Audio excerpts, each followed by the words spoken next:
down qualifying lap. Sam Vieto will be the provisional pole sitter. Agno Phillip, I believe, is the furthest driver up in the playoff bunch. But he'll be started on that outside row, which has never really been the place where you wanted to go from the front row. So hopefully we'll be seeing if Phillip can manage to make that outside lane work. But with this being such a flat racetrack, and not a really multi-groove racetrack at that, I have a feeling Phillip could be in a world of hurt as he starts from the outside line there.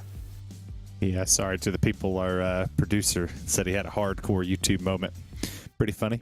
I like it. Everybody missed my Kiss intro. I guess I'll pull something better out for the end. But yeah, that outside lane's gonna suck. Honestly, I mean, you never really want to be out there, especially here. I would think if you're looking across the board, if you're able to pinch that driver all the way down to the, well, if you're able to pinch him down to the grassy surface right there, I think you'll be okay. But it's going to come down to forcing that driver down there and making him check up, making him not be able to hit the gas off the exit of the corner and not let him get in your door. That's going to be the best recipe to win here at Martinsville.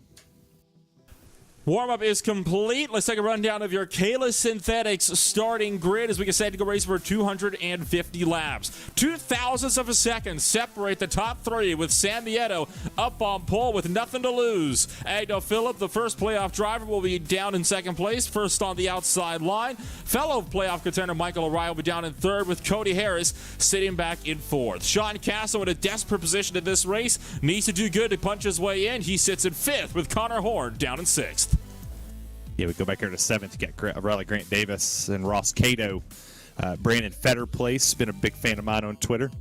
Andrew Freenage, Eric Papineau, and Joseph Tice back there in 12th. That puts Matt Danson down in 13th place, with Harry Grindell started in 14th. Jeremy Miller is 15th. Bunata Major is 16th. Braden Whitaker was the last driver to set a qualifying lap down to 17th place, 0.6 of a second off, with Brandon Bowie in 18th. And last three right there is Chris Rabel, Jaron Weinmaster, and Tom Wetmore. 21 drivers getting set to race it out from Martinsville, Virginia, and is one of NASCAR's tightest tracks, and also one of NASCAR's longest-standing racetracks as well. Martinsville has always been a fan favorite, and it's very easy to see why. The tight surface really does kind of encourage a real boys have at it type of atmosphere, and we're going to be seeing that come out in full force here tonight, as we've got 2 pace laps on the docket before we go green flag racing. Track temperatures are relatively cool, sitting at about 83 degrees Fahrenheit. Not a lot of wind in the air either, so track is looking fairly well. It's more going to be the tires that these drivers are going to have to be worried about early on as they work to get them up to temp. Yeah, I mean, we're going to see a lot of these drivers when they go in turn one get some heat in the brakes. I'd be surprised if right now they're not dragging the brake a little bit, trying to put some extra in there. Brake fade's also going to be an issue. The longer we go in this race, I mean, it's 250 laps. When we get past that 50 lap mark, I would expect to start seeing drivers, if we don't have a caution, to start having fade where they lock it in the corner. We're going to be having ourselves a good race tonight. We're happy that you joined us here on a Monday night. In the hands now of Sam Vieto as he enters the Geico restart zone. Let's go racing for the boosted 250 from Martinsville.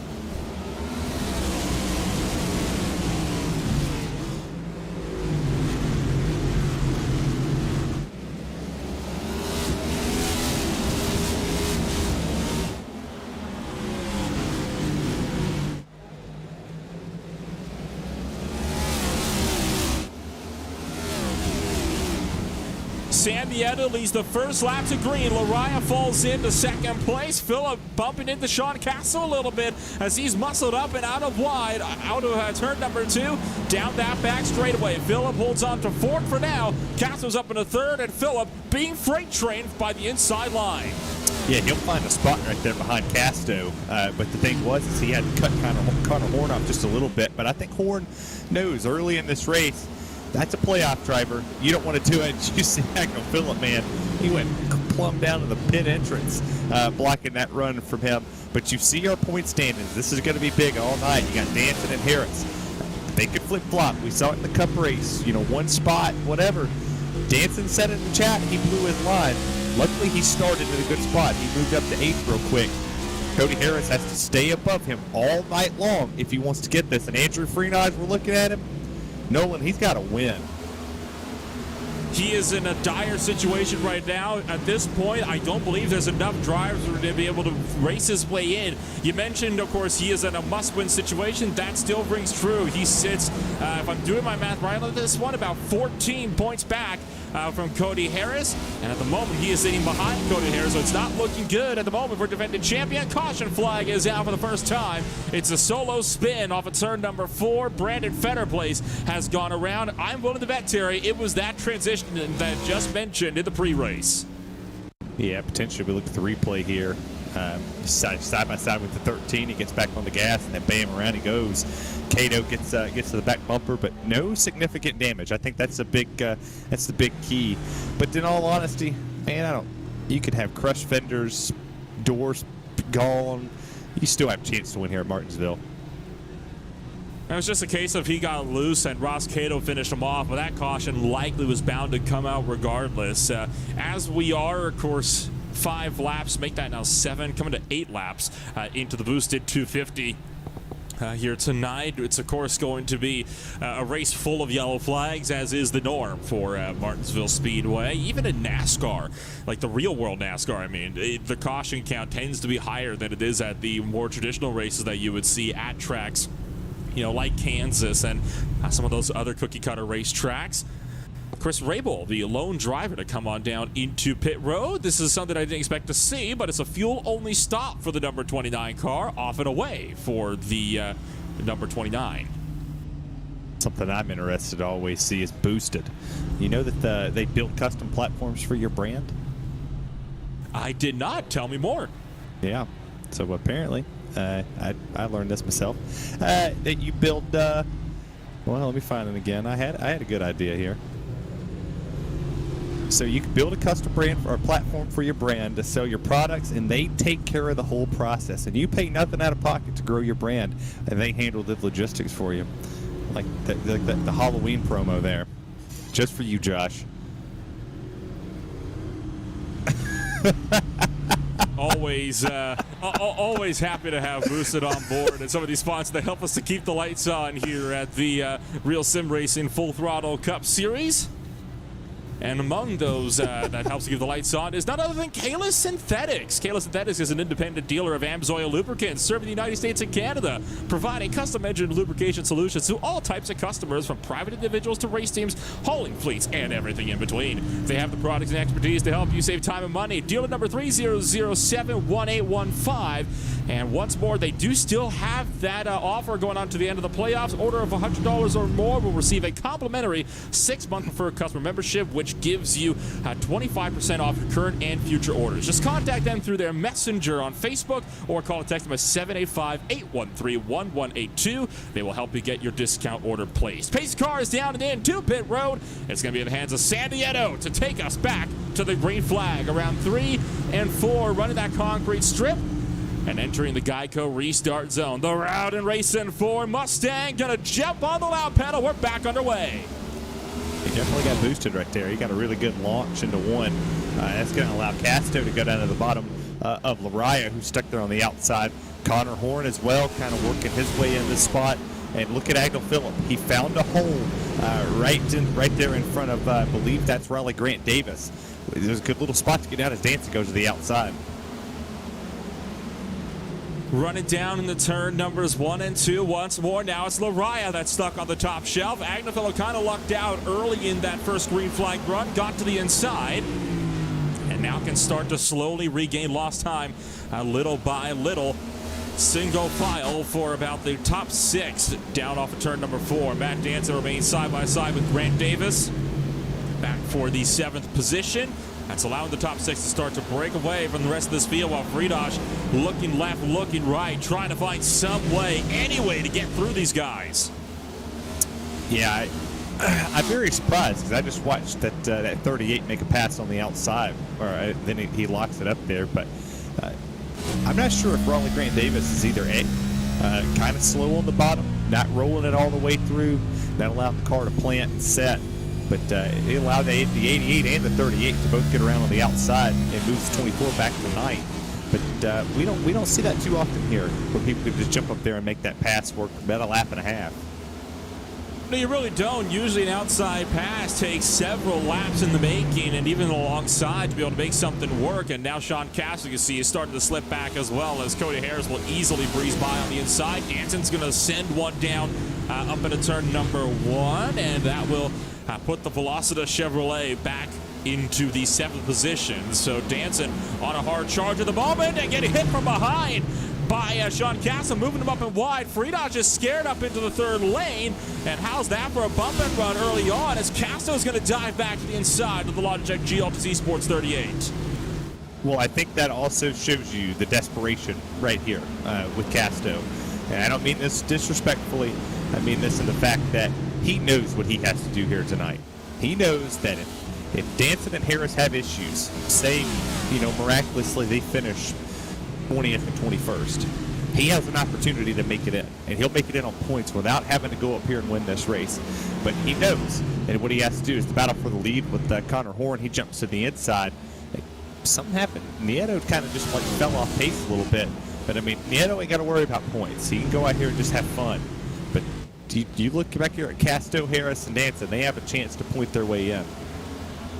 And Horn did exactly what we just saw Danson and Castro doing. They went for those over-under moves, and he made it stick down at the turn number 3. Lariah kind of stepping the back end out. He's going to look to the inside, not commit to a pass, though, on San Miedo as they file it down into turn number 1, once more in the boosted 250.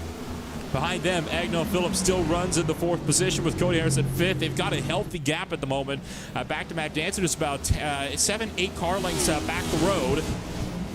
So they've got a little bit of room to work with here, and now Connor Horn's starting to pull out a small gap over 2nd place as well. Yeah, Connor Horn's actually been one of the fastest drivers consecutively. Castro's been back there running very consecutive laps. He ran a 19.4, and that's kind of been the trend early on. You can charge the corners here. You could push a whole lot harder, but it's hard to be super aggressive here at Martinsville without driving through somebody.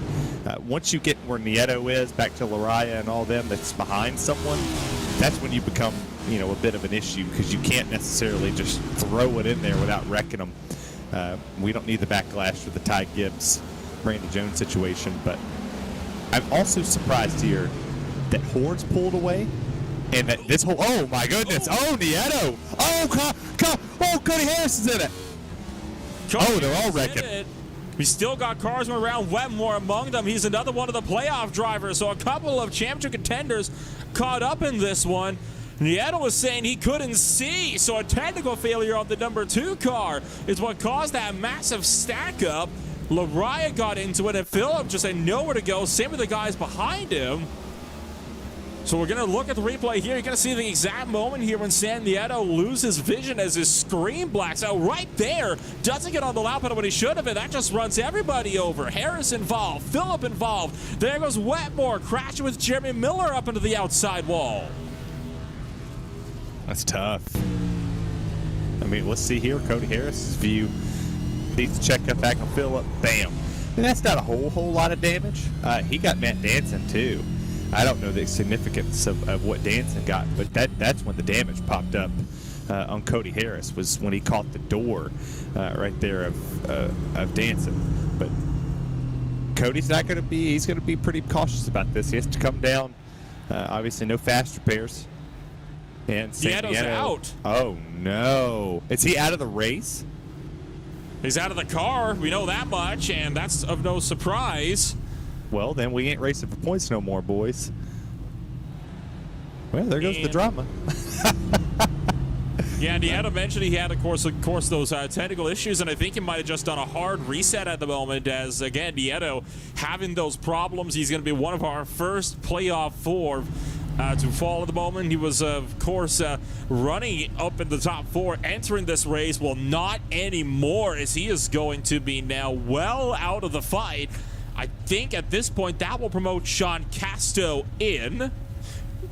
Oh, yeah, that's right. Sean Castro's not in here. So Freedodge has the tied here. Oh, shit. Look what Freedodge.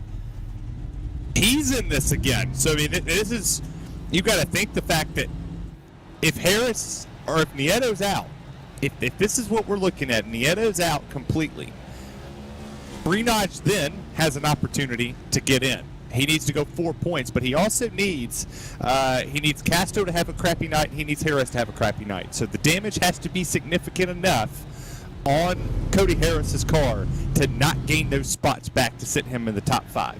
Because when he was 5th, he was tied with Danson. When he was 6th, he was ahead of Danson.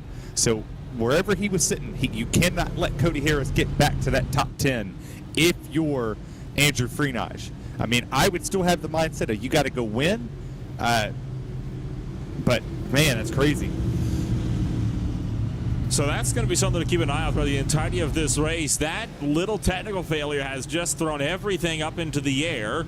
Cody Harris, mentioned before, he's out of the race. San Vieto has just put his way back into the race. So we'll see what Nieto will be able to do. He's 4 laps down now, about to be 5. If he can get out of pit road quickly here, he could survive going only 4 laps down. That's not that bad at Martinsville. You can work that up so long as everybody else stays on the lead lap. Pace car's down, and then Connor Horn is off and away. Lariah, Phillip, Danson, and Freenage running up in the top 5 as he hightail it back to turn 1. Yeah, Evan Peace out there watching. Freenage is sleeper pick now. I mean, it's weird to think that Andrew Freenage is a long shot to make the Final 4 here. But man, if he gets up here and he passes Lariah, which it looks like he's going to do cleanly here, he's going to jump up. That's 1 point. And then he ties. So if he gets up there and passes Agnew Phillip, tie. Freenage is no slouch on these road or on these short tracks anyhow. So there's an opportunity that now if Casto loses a position, I mean, Nieto can't lose anymore. So now it's up to Casto, Freenage, and Harris. You want it? It's a free spot.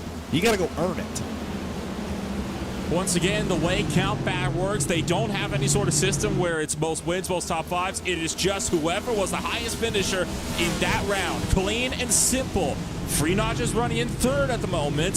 San Vieto, we already talked about him. He is 4 laps down, trying to see if he can survive, not going down a few more while waiting for other drivers to hopefully wreck out in caution so we can work his way back onto the lead lap. And Sean Casto, he is still sitting back in 6th. So Casto's not out of the woods just yet either. Freenage still has to work for this. He's got another playoff contender that is a serious threat at the moment, just a few cars behind. But Booty's going to look to the inside and throw one to the inside of Sean Casto. That's going to be one more car between Andrew Freenage and right now the main driver that could see him knocked out of the point standings. Well, like I said, Nieto can't lose anymore. So he is where he is. So let's play hypothetical for a second, because everybody in the world likes to play that. Since he's stuck there in 21st, say Nieto doesn't get his laps back and he finishes 21st across the board, right? Can't lose nothing. You now, if you're Andrew Freenage, you have to finish 2nd or higher to tie. Nieto, I believe his best finish this round was 2nd. If my memory is correct, he's finished 2nd a couple times. So then how do we tie break him? That's about the only way other Cody Harris coming in here and spooling this party. The way it sits right now, Freenage would be in, but it is still a long race. You've still got over 200 laps left to go. Tied right now, but Freenage would win based on Nieto being 4 down at the moment.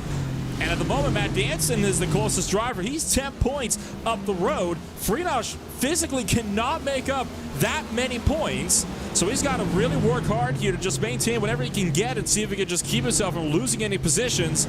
You've got a fierce battle going on deeper in the pack as well, as it's all the midfield rage where the side-by-side is. This is just where the points battle is up here, which is arguably just as intense right now, as it seems like nothing really is going to anybody's plans so far. Well, you got to think across these teams. I think you've got to have I'll say it, you kind of got to have the Ross Chastain approach in this. Don't listen to it. Shut that outside noise off for now it'll be 211 laps. Nobody tells you what the points are. Anybody watching it, if you're in Andrew Frenage's ear, if you're in Casto Nieto's ear, don't say nothing. And if you're one of those drivers, don't listen. because then you change how you drive. You get a little nervous. You start to get antsy. You're like, oh, well, I'm 1 point out. Oh, I got the tiebreaker. I got to make something happen. We're 40 laps into a 250-lap race. Somebody's going to mess up at some point. There's going to be a messed up pit stop somewhere across this board. And then this is going to change again. We don't know what the extent of Cody Harris' damage is. Hell, he's sitting 6 seconds off the pace at the moment. I mean, he's all the way back running 20.4s on this racetrack. There's a second from the fastest lap up there with the man of Michael Araya, who ran a 19.4. I mean, that's a massive gap. So he's got damage. So are we eliminating Cody Harris? We've already eliminated Connor Horn. Now it's down to 3 because Matt Dance is pretty much safe unless, you know, he drops a goose egg out here. Something crazy happens to him.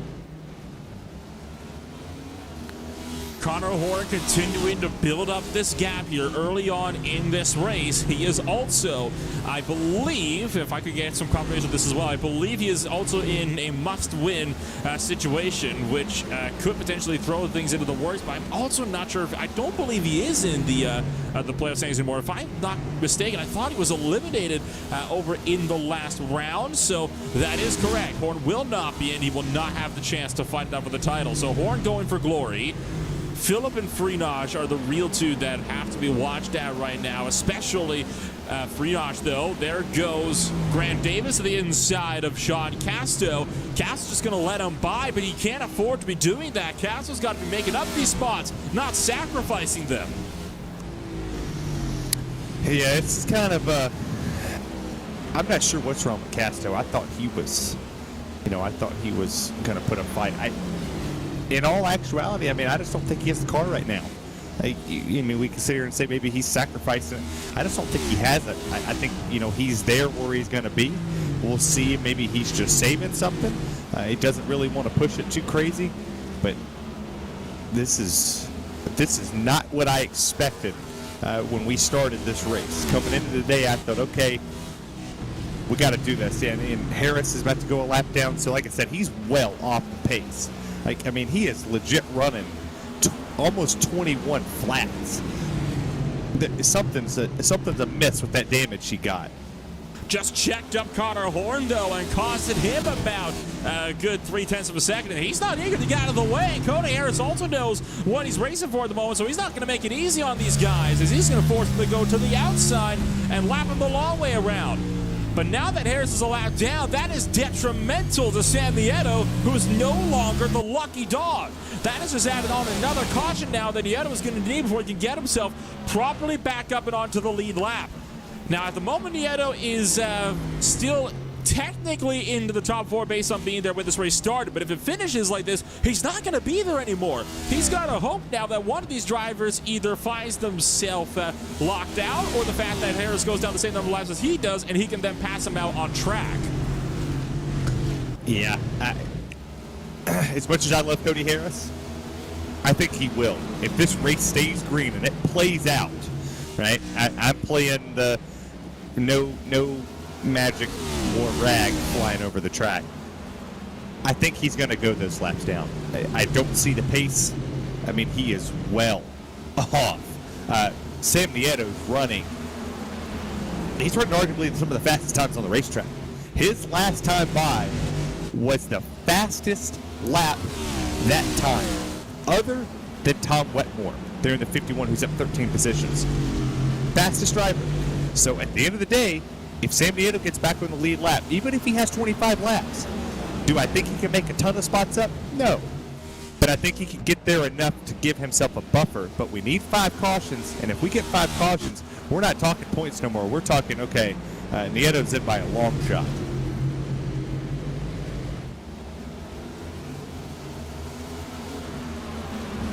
Cody Harris just went to the inside of Grant Davis. So you still got drivers trying to get themselves sorted up here. You've still got Harris slowing up these drivers, including other playoff contenders like Tom Wetmore, who's going to bump and run his way by the number 28. And in the back, there is Sean Casto down in 9th place. He cannot afford to be held up. He's going to lose spots. It is, and he's going to almost take out the 28 in turn number 2. Checks him up into Jared Wymaster. I think this might develop something here in a hurry here. I mean, Cody Harris not doing the field any favors. Now, he technically doesn't have to, but it's not advised not making it easy on these guys, especially if you're on a track like Martinsville. I don't have a problem with what he's doing. I don't. I made my feelings known on social media this week about the drama that unfolded. He's doing what he has to do.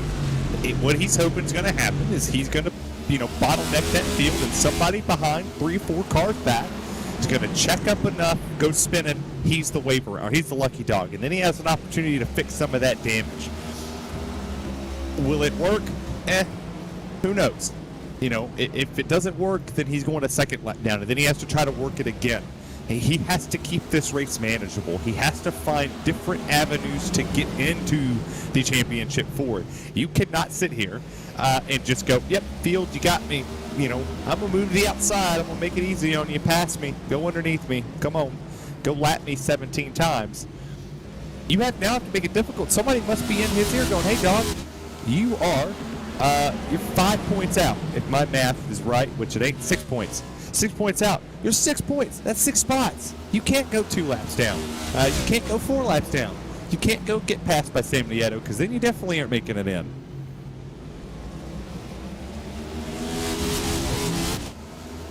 The points battle going to remain as close as ever right down to the end of this race, including drivers not only in this train but also the ones still further back in the field. You still have to worry about Sean Casto, who still has the potential to make up 2 more points, make that 3 more points, and spoil the party for both Nieto and Freenach. Casto still very much in the fight here. Freenach is definitely in the fight. I think that at this point, Matt Danson just has to ride around. Phillip at this point is all but secured into the playoffs as it is, into the round of 4. And there's Freenach getting to the back bumper of Agno Phillip that time by through turn 2. The 88 car starting to show a little bit of impatience here. All right, something interesting just happened on the race check, and we're about to see these points kind of shift here in just a second. Brandon Fetterplace and Minotzi Major are on pit road. Saw smoke, don't know what happened, but they just went a lap down.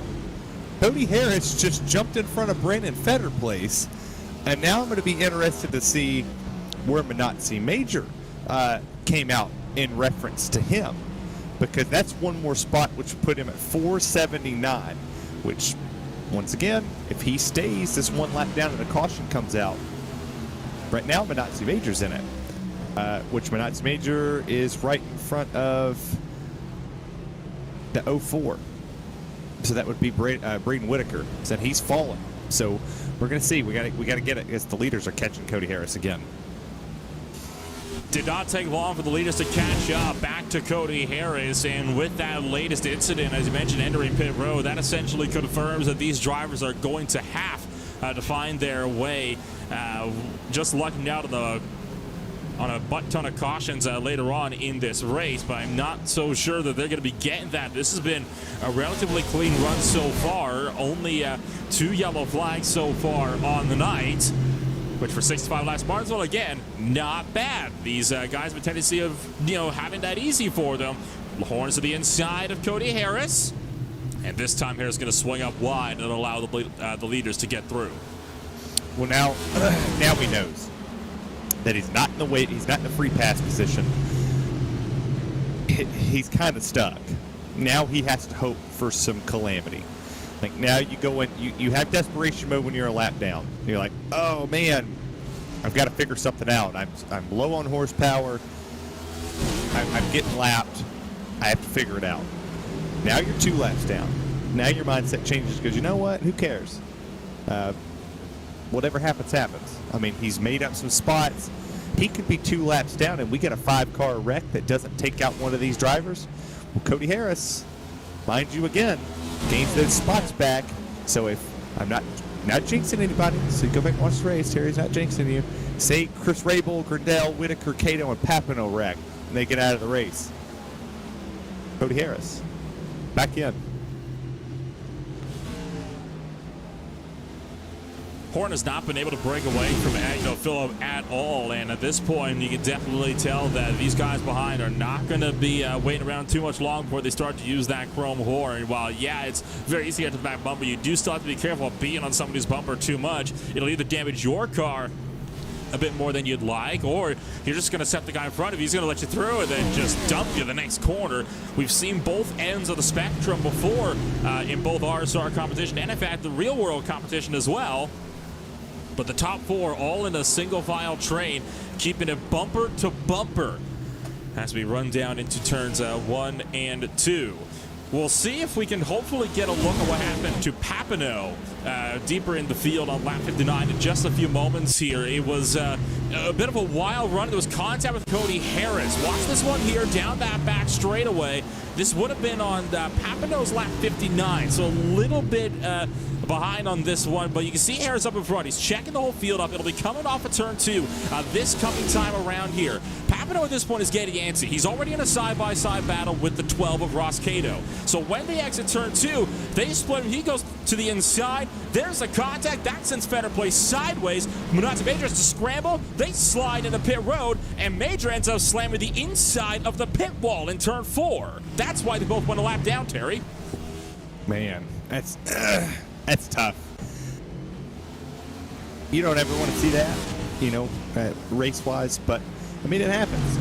Unfortunately, it's a product of it. Luckily for Munati Major, he's only 1 lap down. He still has pace. I mean, he's running only about a 10th off of what the leaders are throwing down at the moment, so at least he still has the speed in the car that he could be able to maintain that 1 lap down status. Here comes Agnell Phillip. He peeked to the inside of Connor Horn there for a second, peeked back in.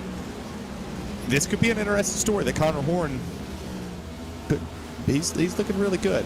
If he wins this race, I think he'll be a really happy guy. I'd be happy to see the Martin Sports logo in victory lane. Oh, there goes Freenach.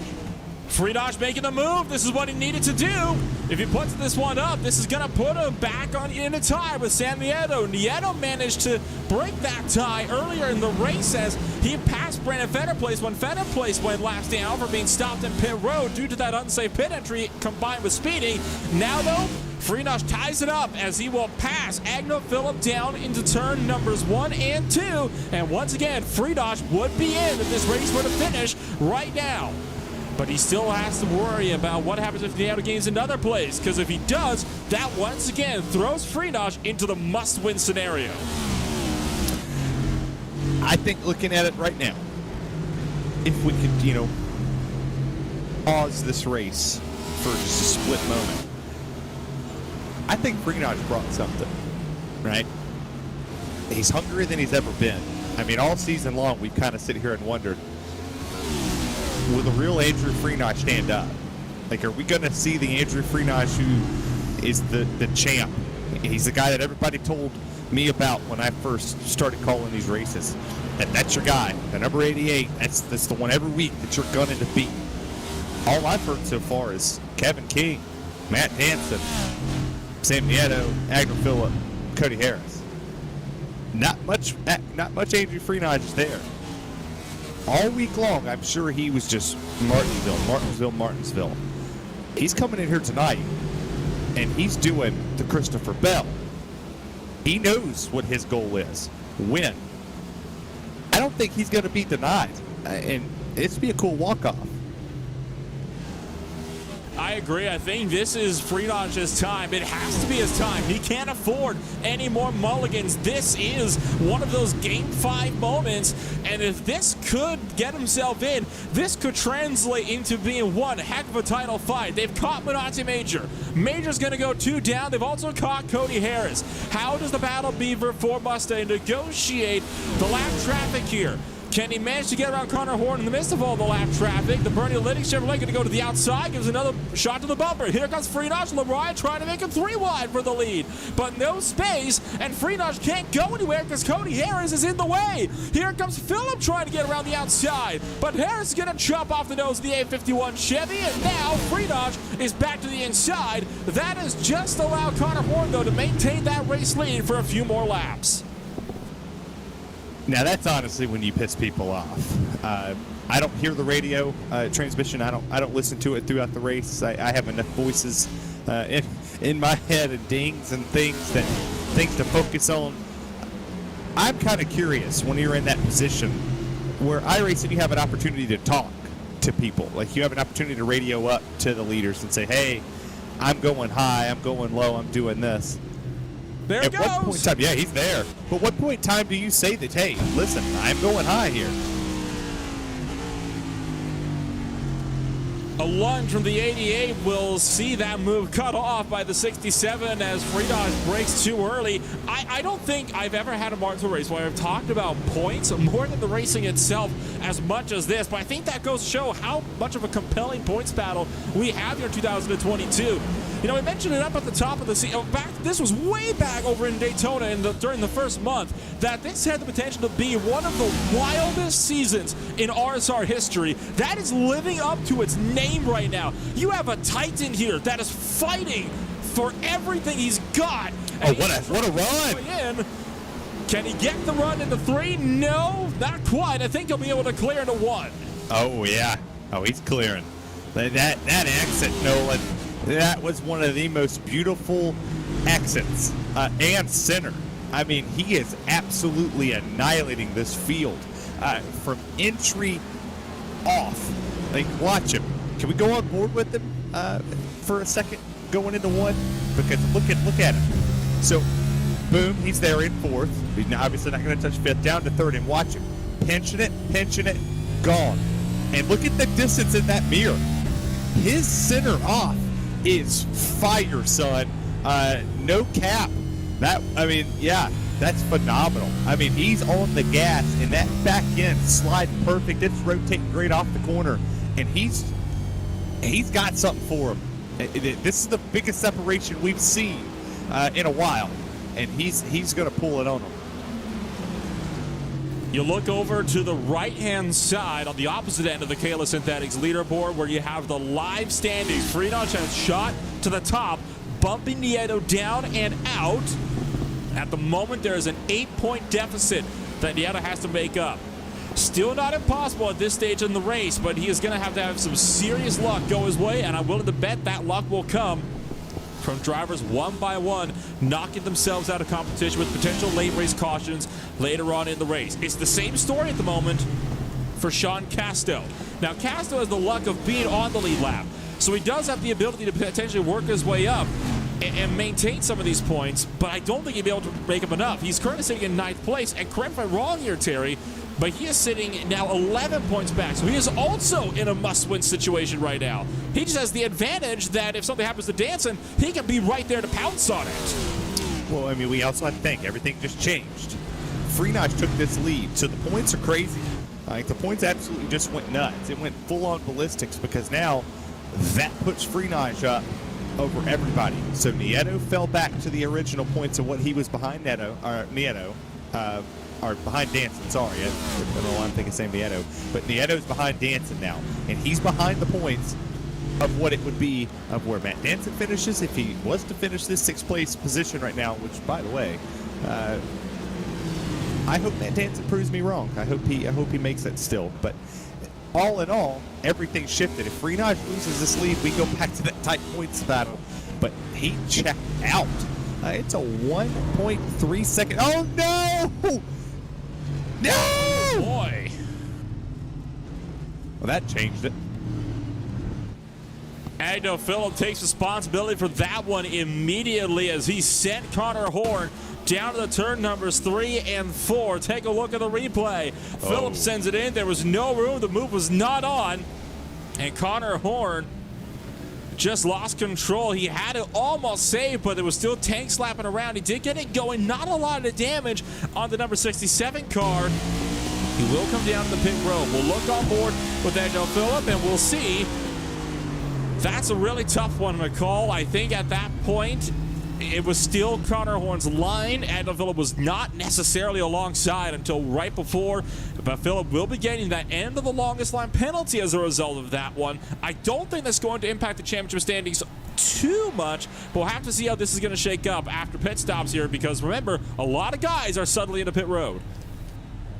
Well, it does shake it up quite a bit, because I don't know if you're looking at the same screen I'm looking at, but We had some people stayed out. Now they come in and pit. It's crowded pit road. I get it. Freenage takes the lead back. Lariah, Bowie, Danson. So a couple people picked up some spots. Obviously, you talked about the end of the longest line there for Agno Phillip. But So far, this is going to shake it up a little bit because Danson's going to pull away further because he'll be up in the 4th place position here, and Connor Horn will be in 6th. And for a lot of these drivers,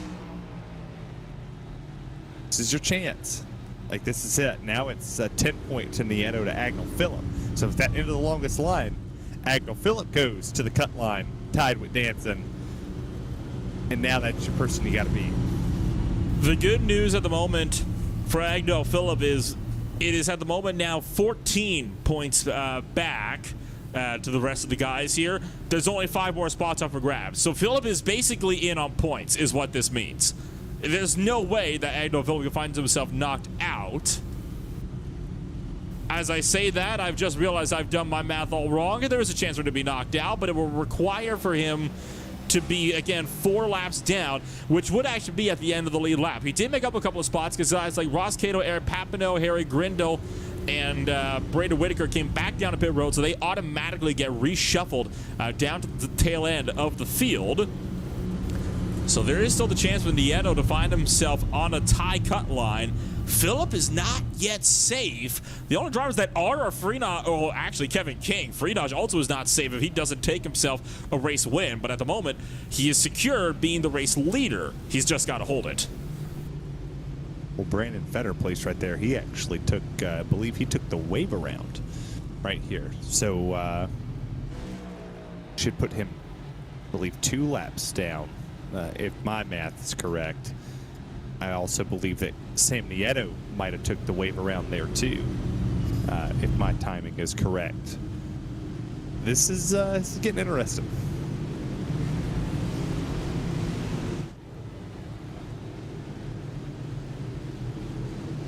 One lap to green, make it this lap to green. Pace car is off. We're back underway from Martinsville, Virginia. Freenot clear into turn 1 with Lariah in tow.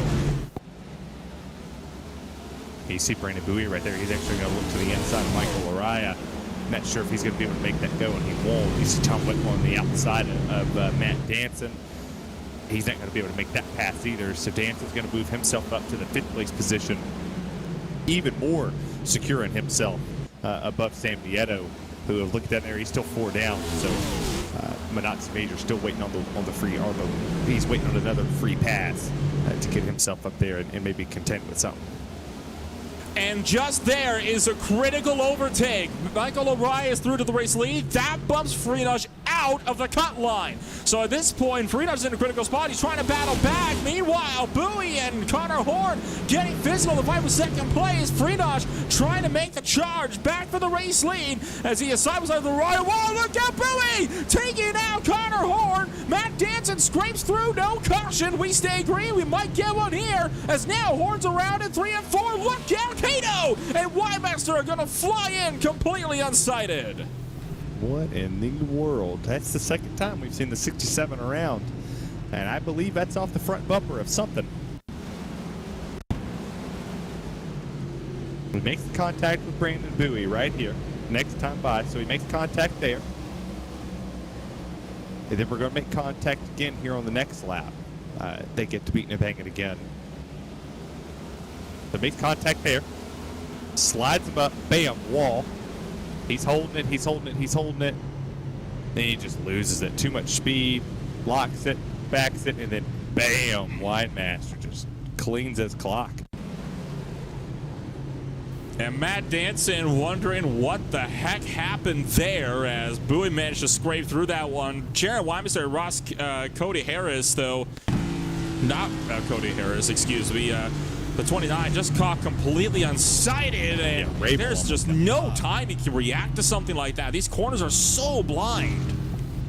Yeah, but the good part right there for Chris Rabel is, I mean, he barely kissed the wall out there on the outside.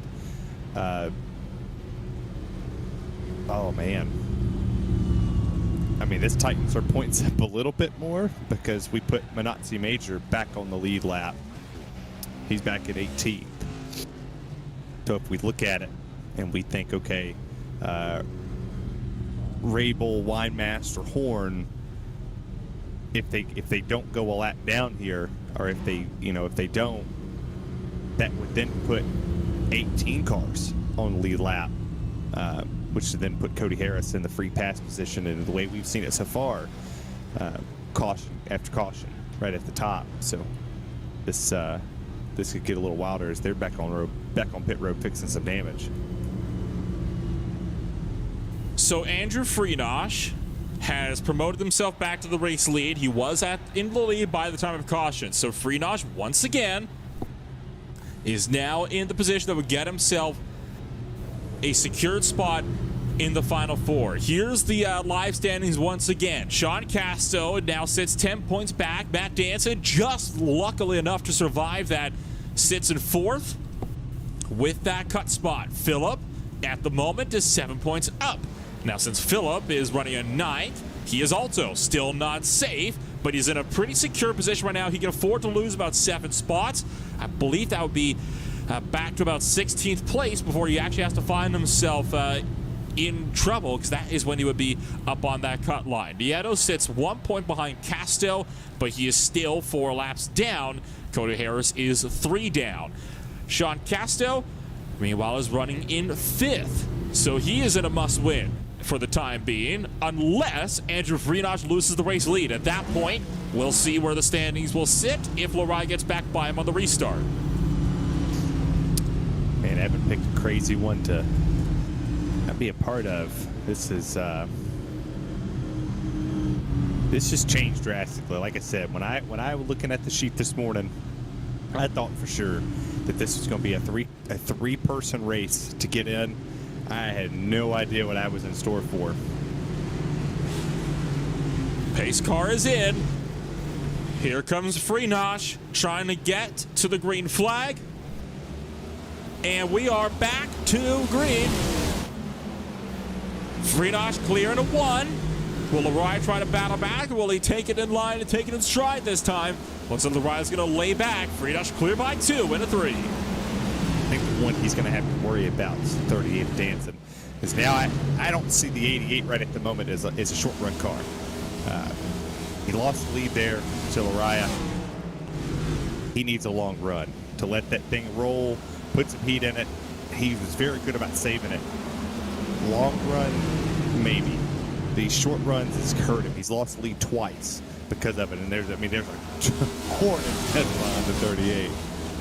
And look at where Casto is as a result of this. Now the two of them are battling it out for that final cut line. As long as Freenosh is not in the race lead, it's going to be a race between himself, Casto, and Nieto for that final spot. But at the moment, Casto is the big one to worry about.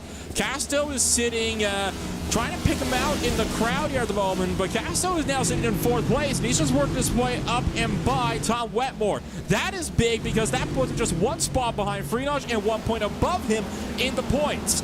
So once again, Freenosh has to fight his way in. Here's the fight for 20th place between San Diego and Brandon Feder place. This is also crucial because these guys are now on the same lap. Have you ever figured that we'd be talking about the battle for 20th playing a major factor in what we're about to talk about? Oh boy. Harris goes around with Feder place, so that answers our question.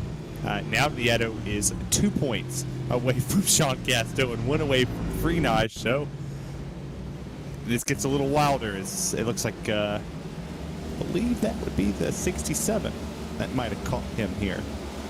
It wasn't the only wreck. Jeremy Miller had to spin as well, but we'll take a look at this one first. This was down in the turns. Rabel tags the 28, goes around, Feder place, nowhere to go. And then Jeremy Miller had a spin almost immediately after this over in turn number 3. I think this one, though, was just on his lonesome, maybe on the brakes, a bit unsighted by the yellow flag.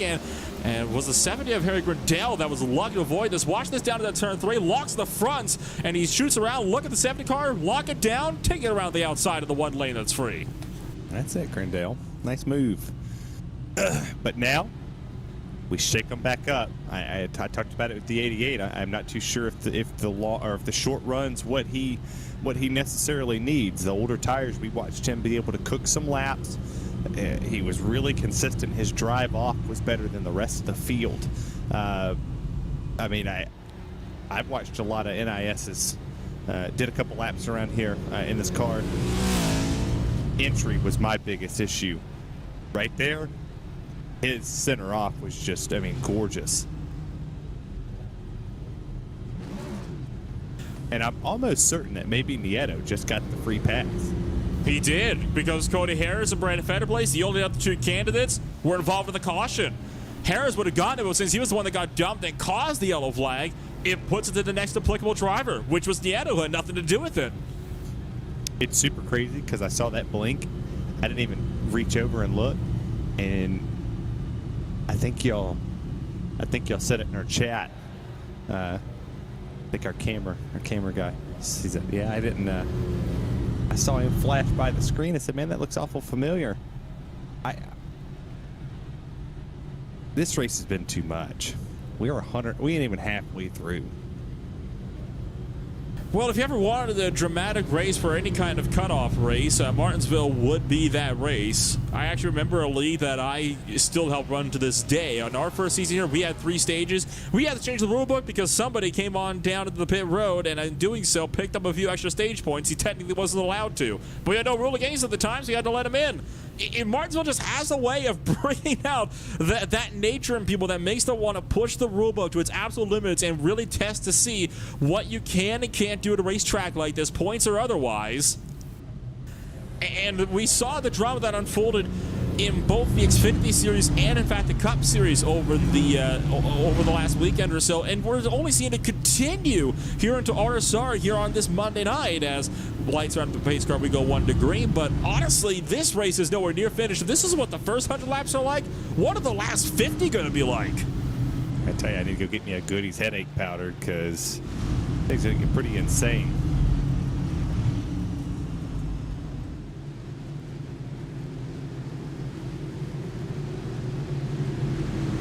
Pace car is in. Michael O'Brien has control. Freenage is in a one spot where he can't be. That's on the outside line. Lariah checking up the field. We go back to green flag racing. He's clear, and Freenage immediately jumps to the inside before Dancing can fill the hole.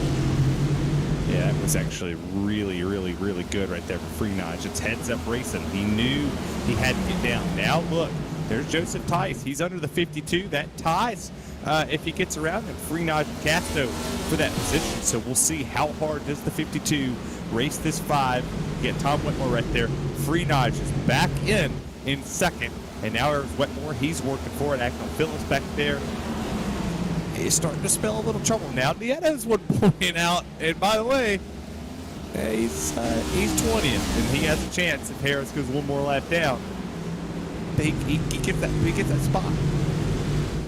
Or even if Castle loses another spot, he's going to find himself up and in. But again, Nieto is still 4 laps down, and he's got a driver that's 3 laps down in front of him. He's got to hope that either Harris is involved in the next 3 yellow flags, therefore doesn't get the lucky dog, or that somebody else, again, crashes out. Either one of those would give Nieto that little bump that he would need to be on that cut line and secure himself there. At this point, he would, I'd say, need 2 drivers to crash out, and then he's almost guaranteed in. Well, unless Andrew Freenage wins, in which, like I said, I think the long run speed on the 88 is... Whoop. Oh, there's the 13. No caution, single car. We keep rolling. I think that the 88 is faster on the long run. We get a 10-15 lap run in. He's faster. He was faster that last lap time. Let's see what it is when he comes across the line. He was faster again. So I still think across this platform, they're pulling from Danson. Shows me Danton has a good 3rd place car, but I'm not too sure up there taking this win. I think Freenage just, he worked too hard for this. Man, Freenage has got to be sweating bullets right now as he continues to try to fight it out for every spot he can, because he knows how desperate of a situation he is in. He knows that he has got to take every last spot that he can, and he knows that his only competition, which at the moment is Sean Casto, is not that far behind him. Castro's also got a good long run car. If Castro can get himself sorted in the next couple laps here, he could still put Freenage down and out for the count by reeling in another 2 positions. That would put Castro up in the 4th. Freenage, I would honestly say the only way he can feel secure is if he takes that 1st place and runs away with it. Until he does that, though, he can't so much as breathe. He's got to make sure everything is in rhythm here. And that's such a hard thing to do in Martinsville, where it is such an easy track to get unsettled by even the smallest of nudges. Yeah, I mean, I still go back to what I said early when all the chaos started to unfold. Caution flag comes out again. It's Grindel, but same point, same principle. Nothing in my ear telling me where I'm at in the points. It's just a self-spin. But turn 4 transitioning again. If you're somebody in Frenage's ear, Castro, Nieto, somebody, no need. Don't tell them anything. Just must win. Just go win. Oh, he didn't hit the wall. It did a good job to lock that thing down and keep it out of the wall. Let's see if we get any pit stops. Oh, how about this? A few drivers coming on in. Oh, there's the bait and switch. Freenage just baited Lariah into pit road. And it seems to be a similar story for drivers all across the field. A very 50-50 split at the moment, with drivers coming in or electing to stay out. So this will promote Freenage to the lead. But Casto, if you can get around Freenage, again, it's going to go right back in Casto's favor. So now you've got 2 playoff drivers who are already tight enough as it was, now contending for the points lead. Are you kidding me?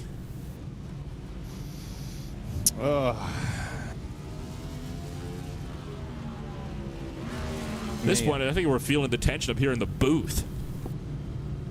I mean, my head's starting to hurt from all this math. I've never been a math guy. But, I mean, you and me both. I barely passed. Yeah, I mean, we sit here and we're watching these points go up and down, and I mean, thinking about all the possibilities on what could happen for somebody to miss these playoffs, to miss the championship 4. Danson fell all the way back. I believe he's in 11th. So how much do fresh tires matter? I guess we're about to find out, because the first person on fresh tires is Lariah, all the way back at 10th. I guess we will. While we're under caution here, let's take a quick rundown of your Kayla Synthetics midway race break and run through the field. Good as time as ever when it's under caution and not changing. Freenage is in the race lead and therefore the points lead, with Sean Castro in 2nd. Brandon Bowie sits 3rd with Cato in 4th. Trey Weimaster rounding out that top 5 with Chris Rabel down in 6th. Brady Whitaker 7th with Manazzi Major in 8th. Jim Miller and Michael O'Reilly round out the top 10. Moving through the field, Danson will be in 11th with Harry Grindel in 12th. Tom Wetmore is in 13th with Eric Papineau and Joseph Tice rounded out the top 15, Terry. Yeah, go back there to Eric Papineau, Grindel, Connor Horn, Cody Harris, Nieto, and Brennan Fetterplace back there in the back. And that will end your Kayla Synthetics midway race break. Kayla Synthetics is an independent dealer, of Amsoil lubricants, serving the United States and Canada, providing custom engine lubrication solutions to all types of customers, from private individuals to race teams, hauling fleets, and everything in between. They have the products and expertise to help you save time and money. Dealer number 3007-1815. And this will be one of your last chances to get yourself $100 or more off of a complimentary 6-month preferred customer membership provided by Kayla Synthetics Amsoil. That gives you up to 25% off current and future orders. That is if you place an order that is greater than $100. All you have to do is contact them via Messenger on their Kayla Synthetics Facebook page, or call or text them at 785-813-1882, and they will help you get the discount order placed. Pace cars back in. Less than 125 laps to go. Freenage going to be in control, and we'll be looking to stay there as we take it back to the green flag.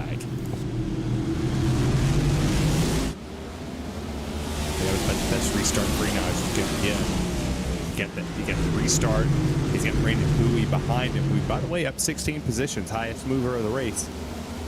Now we watch these points make our heads hurt. Danson and Castro are in the moment in the fierce fight for that final spot as things sit, and Danson is trying to work his way in. Castro is out as Danson promotes himself now up into the 10th position. So this is going to be crucial. Now it's Castro who needs to get back by Bowie if he wants to find himself to be in based off of where they finish in the race here. This is so much math. You got to do this, you got to do that. I like Freenage's mentality. I'm going to go win this race. He's got Brandon Bowie breathing down his neck, but the only mentality I'm pretty sure any of these drivers came in here with to lock themselves in was to win. You see Braden Whitaker going back in position. He's going to lose another one to Michael Araya. Danson moving up, puts him 3 to the good here. Castro can't gain 3, so he kind of needs Danson to lose 3 if he wants to get in. Mentioned Castro out by 3. It's because Danson is working his way further through the field. Now Castro has to win and bump Freenach down and out. Once again, it's just this massive, constant fluctuation of the point standings that just always turns everything on its head. Doesn't matter what series is when you come down to Martinsville. If it's going to be a cutoff race, you know it's going to be a wild one from somewhere, somehow. Jeremy Miller stepping out of the back end, and so is Tom Wetmore. Wetmore still sideways, and he'll lock it down to the front straightaway, but no caution. Will keep it to the green flag. Only barely, though, as Wetmore had to be within that threshold of throwing a yellow flag with how slow he ended up going. To the leaders once more. Freenach still clear of Bowie and pulling away. Yeah, we've gotten that groove and that run that he's starting to have, but Danson actually just laid fastest lap that he's had with a 19.33, so starting to churn. Maybe the fresh tires starting to work a groove in for him. Not necessarily closing, but he's also in traffic, so a little bit different across the board for these drivers. I think the real question is not who gets in, it's can we stay caution free to the end. Well, it's Martinsville, so we know the odds of that happening are not the brightest, shall we say, as it would have been at some of our other, again, more typical tracks that we've gone to. Even like Phoenix should be a fairly clean race as well, at least as we're expecting it to be over in just 1 week's time. But you can see this gap that the 88 car is starting to pull out. That's exactly what it needs to do, and I don't think Brandon Bowie is going to be so eager to fight him here. Bowie knows he's not in playoff contention. He doesn't gain anything by fighting Freenach here. At this point, he's already pulling away from third place. I think he's going to be more than content to just stay with that instead of trying to risk angering, one of the top drivers in the field. I mean, by Brandon Bowie, you don't wreck him. But I mean, you don't race him right now. You kind of play the balance game. You think, okay, do I race him super hard, or do I wait till like maybe 10 to go, see if you can kind of save a little bit of something, get back up to him? Because now Freenach is actually starting to pull away. He's doing what he did before. He's got heat in the tires. He's got heat in the brakes. He's doing exactly what he did before.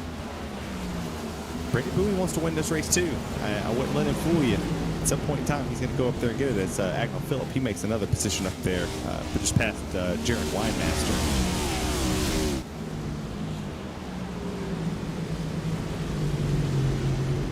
Dancing close to passing Chris Rabel on the racetrack now, and right ahead of Rabel is Sean Casto. So these drivers are starting to dance on the track, even making it almost a winner-takes-all. There you can see Casto bottom of the screen dancing. Third car line, the one that just made the poke to the inside. He's going to be alongside Chris Rabel. And now nothing between Casto and Danson. I think Sean Casto is done for if Danson actually passes him on the racetrack, unless something really bad happens to the Logitech G Altus Esports number 38 car. Lariah goes there as well. Casto goes defensive, but breaks too early, and that's going to let Danson shoot on the outside, but Danson locks up and goes deep into 1 and 2. He'll dive it in, though. Dive into the corner, gets the run, down the back straightaway, but again, Casto not going to let him take it easily, and I would not expect him to. Yeah, he's not going to roll over, but I like what Danson's doing. He's driven through this field. I mean, he was putting in traffic the same lap times down as what Andrew Freenach was putting in. So, 38, doing what he has to do. You see the 52, he actually sailed it in there a little bit deeper than what he had before, trying to maybe upset the balance of the 38 machine, maybe trying to scare him to lock it up, move up the racetrack, to get another peak underneath it. This is perfect short track racing. 100 laps to go this time by, as Andrew Freenach continues to work his way around the Martinsville Speedway in the boosted 250, with Brandon Bowie still losing speed just in behind them. This is the closest fight at the moment on the screens, as this gaggle of cars from about the 4th place now on back to 10th, and for there kind of spaces out across the remainder of the racetrack. But I have to be honest, I think this is about the calmest I've ever seen this field. Everybody's running processional, single file. Nobody's making any real moves at the moment. Everybody's just riding around. I think it's finally set in that it is still a very long race, and they've still got almost 100 laps to go, so they don't need to really make these dive bombs from 3 car lengths back this early. They can afford to wait a little while and set these moves up just that little bit more. Well, not so fast, Nolan. You got to think these laps go by pretty quick. I mean, they're throwing 19-second laps down. So before you know it, this race is going to be over. Even a caution lap around here doesn't seem too crazily long. It's just been, time and time again that if you don't make that position up right then and there, you could lose that. You could lose that gain in that track position to get up there. I mean, look at Mariah. He didn't want to lose the gap that he had with Danson. You see Joseph Tice. Look at the gap he's lost sitting behind Casto for that little bit of time. When they pulled away from him, that separated this field by quite a big number across the board, and we are starting to single file out, kind of snake a little bit. Everybody wants to dive bomb under that 52, but the 52's not sure not making it easy. You mentioned, of course, the caution laps don't seem all that long. It is actually longer to take a lap around the Talladega Superspeedway at full racing speed at a full field of cars than it is to do a caution lap around Martinsville. That really does put in perspective either just how short the caution laps here are or just how much bigger Talladega is when you go around. This is going to be an interesting run here in this field, though. Freenosh, again, still in complete control, exactly where he needs to be. I think he can now finally start to breathe just a little bit. He's got almost a second back to Brandon Bowie. That gap is not looking to be shrinking down anytime soon. Agnew Phillip can kind of take a bit of a sigh of relief as well. He is running in 6th place at the moment, but 3rd place at the points and has a good 21 points before he's actually out of the fight at the moment. So the way Agnew Phillip sits, he's safer. He's running at the moment. Matt Danson is safe-ish. The closest driver back would be that of Sam Nieto, who has made up another spot, which, by the way, has bumped Sean Cassidy down. As where is Joseph Tice going? He gets loose off of turn 4 and goes way to the inside. But Sam Nieto currently sits 5th place of the points with 1 up from Sean Casto. Now, if Casto can pass Agnew Phillip on the track, that all changes. At that point, then it'll be a tie for that final spot out. But Danson would still be safe. It would just be Agnew Phillip losing another spot. So Sean Casto at the moment, he can't do enough where he's sitting to race his way in on points. He's got to rely on the playoff drivers in front of him making mistakes. He can't pass enough cars to make up the points. Yeah, I mean, it hurts point racing, and I might get some flack if I say this, but I'm going to say it. It kind of hurts the point racing once you get deeper in a season, you get in the playoffs, and people start leaving. When you go from a 40-car field to a 21-car field, your chances of growing your point deficit is over.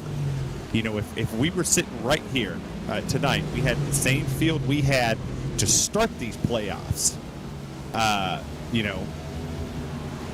we would see Sam Nieto, Brandon Federer plays Cody Harris, they wouldn't have this opportunity to gain these spots. Granted, we might see more cautions, but we wouldn't be talking about them, and it's still an opportunity to get in the points. Like, there would be no, oh, well, he's 1 point out, or he's 2-3 points out, he has a chance to get in if this happens. We'd be sitting right here going, well, Danson, Freenosh, King, and Phillip, they're safe and barring that they get wrecked, because they're not going to lose that many positions. So it hurts the playoffs more. It's more of a deficit to the rest of the field and the people who are losing positions on the track, because you can't go out there if you're Casto and do anything. He has to throw the Hail Mary. He has to pull the Ross Chastain. If he has to do something drastic, he has to do it. And it stinks because, he's been running top 5, top 7 all race long. And now he has to pray for a caution 2 to go to just absolutely just do what he has to do to get in there and make somebody overdrive him. Well, unfortunately, he might have to do something desperate. Pulling the Ross Chastain is not going to cut it because just last night, the RSR admins, they made it very, very clear.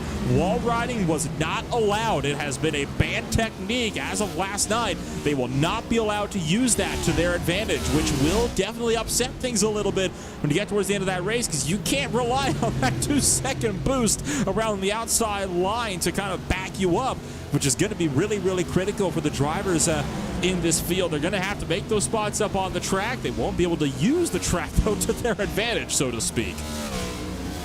Well, there's many ways here at this track to do something. You see Lariah right here. Matt Danson, he played a smart game. You're racing a non-playoff guy. You don't have to, don't race him. You could get wrecked, put yourself out in a harmful spot. You're 10 points to the good. He knows that. He's not crazy. He's just sit there and ride. He has a massive lead over Joseph Tice. He'll do what he has to do. But there's many different ways to get yourself in a position to pull that Hail Mary. We get a late race caution with 2 to go, Nolan. You're going to see somebody like a Casto who's outside that playoff cut line that maybe might scare somebody. Maybe might get up on the back bumper just a little bit, not wreck them, not even have to move him out of the way, but just make them think that he's going to do it. And you got to think that's in the back of their mind. You get a green-white checkered and you see that he's 10 points out or he's 1 point out. You think that that driver in front of him isn't going to know, okay, maybe I need to brake a little later in the corner, and then he makes a mistake, and now there's Sam Vietto on pit road. And the report was that, remember that technical failure that had him get a loss of vision off of turn 4? That happened again, but this time on the back straightaway. This time around, he was able to limp back to pit road, and it is working again. So he's just going to pass through, and then he's going to get back out on track. The crucial thing is, will he go a spot down? Yes, he will. Nieto loses the spot to Brandon Fetterplace because he goes a lap down at the pits. That puts Sean Casto back on the cut line right underneath. Just due in the fact that Casto's higher up in positioning on the track. So he would break the tiebreaker there. But he is still 11 points back from Matt Danson, so he would still need Matt Danson to have himself either a massive crash on the circuit, or he would need one of the other drivers, even just Freenach, to end up losing the race lead. And then he's going to find himself back up into a good spot. Well, I mean, Freenach just went to a 2-second lead again. So sitting at the moment,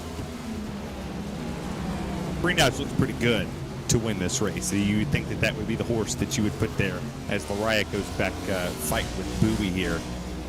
You would imagine that that would be kind of where we're seated at the table, is that if this race does stay green, that's the driver you're going through is the 88.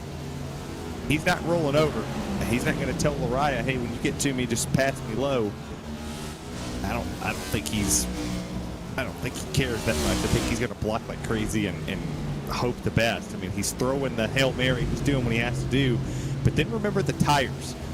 The 34-lap tire advantage right now for Michael Lariah, and he's putting it to use. He was about a 10th and a half over faster than Andrew Freenach there. Granted, Freenach was in traffic, but he's flying.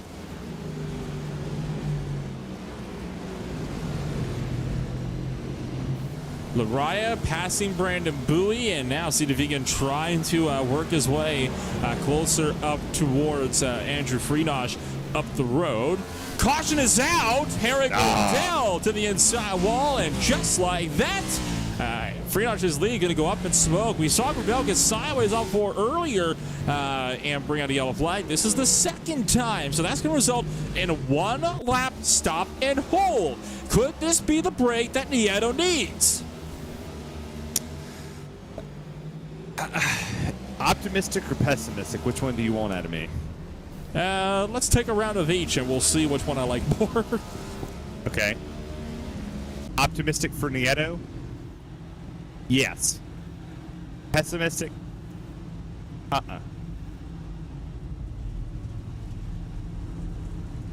Nieto did go down another couple laps as a result of that incident that he had. He's now 6 down, so his chances of going up into the race lead, or onto the lead lap, have essentially been shot. He's just got to rely on drivers making those mistakes, but he is still in this race because he knows he has that chance to work his way up and through the field. Race off pit road says Freenach gets it, but Casto was out second. This is again going to be absolutely critical for Casto as he took right sides only. I mean, I like it. Good. And more news, Grindel has just said he's going to park the car. That's going to give Nieto an extra point. I still don't see it. I mean, a lot has to happen, right? A lot of stuff has to fall in your place. Freenach has to lose. Freenach has to lose this race. And you have to hope the Casto doesn't win it. I mean, the two people, if you're Sam Nieto, you do not want to see up front. Well, they're 1-2. And I think that two tires work here. I think they work well. Castor's doing what he's doing everything that he needs to do. Is it going to work for him? Who knows? But is he a talented enough driver to make it work? Yeah. I think he can go up there and make a lot of noise. And Freenach has been good on restarts, especially in the first couple laps. So we'll take a look-see here.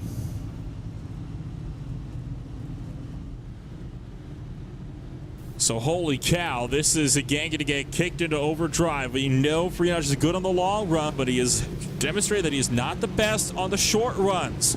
So Freenach's going to have to work hard here to keep Casto at bay and keep himself up where he needs to. At the moment, Danson is in, but only by 4, as now Casto is up to 5th place in the points with 4,088 compared to Danson's 4,092.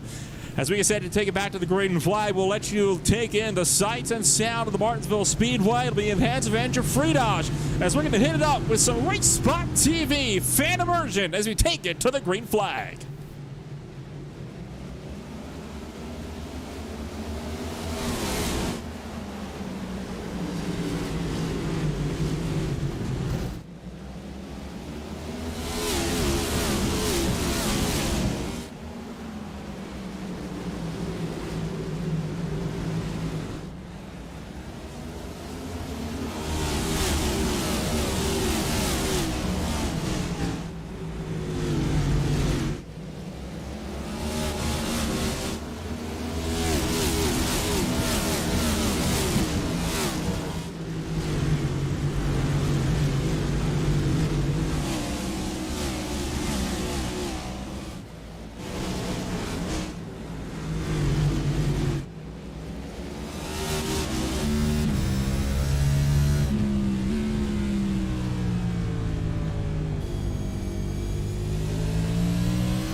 Jared Wymaster hard into the inside wall of the back straightaway. It is calamity in turns 1 and 2. Down the back straightaway, Wymaster could be retiring here.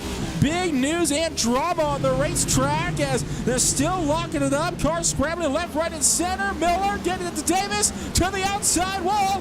Buoy's wrecked. Will this be a caution? Yes, it will. Caution flag comes out once more, and that was one of the most insane restarts we've had yet. San Diego got spun around in turn 2 on the restart lap, and it was just beating and banging from there until the moment of caution. You had seen Phillip muscle his way up and wide in turn 3 after he overcorrected. Meanwhile, Miller gets into the side of Davis. They both go spinning around.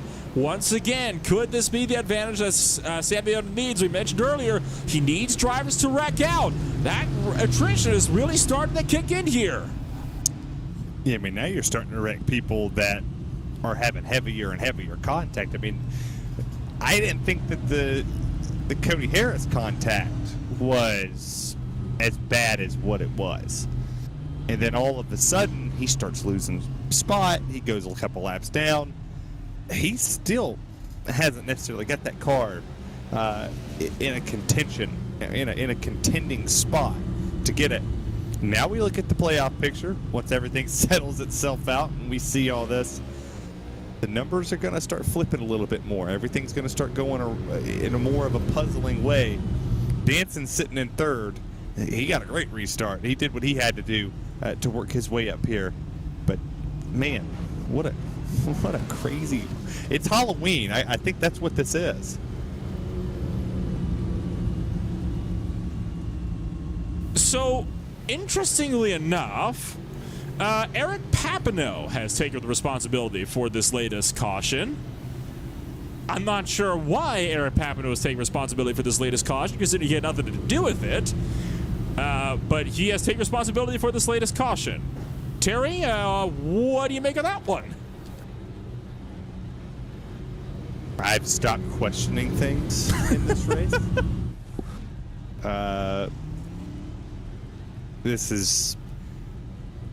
This, I will say, has been one of the craziest playoff races I have ever called. And we're going on 2 years of me calling these, and I've never seen something this wild and dramatic. This is better than watching wrestling. Oh boy. What a race this has turned out to be. Casto still sits 10 points out from being able to get himself in on the points. Casto, though, is sitting all the way back in fourth, so Danson is right in front of him. If Danson finishes 14th or lower, that gives Sean Casto the ability to points his way in. But Danson has been very, very steady so far this race, but as we've just seen in this restart, anything is possible. Well, our fantastic, fearless leader, Evan P., or as I like to call him, the GOAT, Papineau was involved in a second crash behind the first contact. So there was more contact across the board that we maybe missed, but lots of energy. Well, that'll do it for sure. I doubt that was the right that actually caused the caution. You can see we had a car stopped on the track, but nonetheless, rules state penalty goes to Papineau. Green flag is back in the air. Friedrich has hightailed it down to turn one, not allowing the ride to get the nose in on the restart lap as Matt Danson trying to be in hound for second place, while Casto pressuring him for third and getting a little bit of a kiss in that back. Boom! Big crash! Davis hard into the wall, and they're crashing big time. Phillip is involved. Agno Phillip collected in this latest crash, and that was a hard hit to Grant Davis. There were two separate incidents unrelated to each other. We'll get first to what happened to Grant Davis as he just overcorrected and went head on into the outside wall, collecting Nieto again. I don't think enough though to impact Nieto. The bigger story was Agno Phillip, though, who lost a ton of spots when Joseph Tice wrecked right in front of him. Oh, man.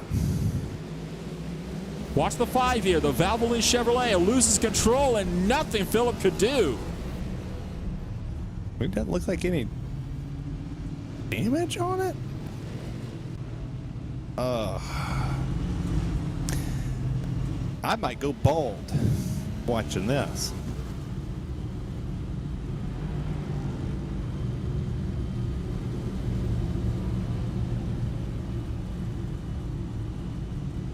So, yet more drama.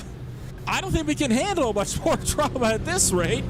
Well, I got a whole bottle of ibuprofen over here next to me. Oh, boy. I've had a headache all day. I have felt like absolute poop, but there was no way I was missing this. And it's lived up to the hype. I can tell you that. I mean, I've suffered through a lot, Nolan. I've suffered through my Tennessee Volunteers being absolute dog water for 28 years. Crappy marriage, previous one, and this right here is probably the funnest thing I have sit through that has caused me to pull my hair out. The other two weren't fun. I think I've stopped questioning this race as well at this point in time. I think we're just all taking it in stride as things go along. 50 laps to go. I've got a big stride, Nolan. I don't know if I can take this one in stride necessarily without stepping out the door. I mean, if you're a fan watching, you've got to be somewhat, I would hope, on the edge of your seat thinking, what in the heck is going to happen next?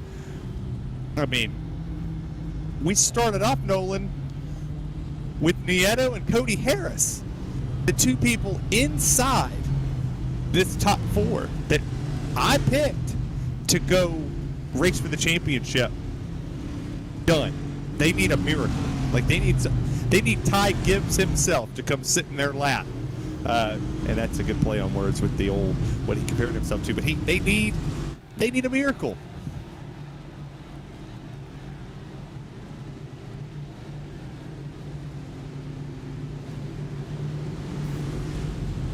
Pace cars down into the pit road. Here comes Andrew Friedas trying to make a charge for the race lead.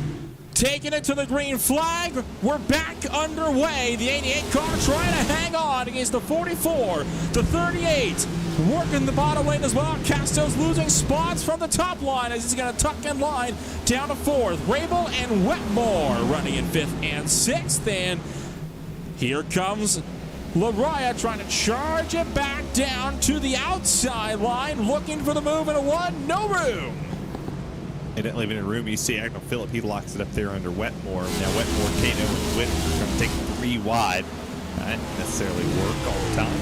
It might work here, we'll see. But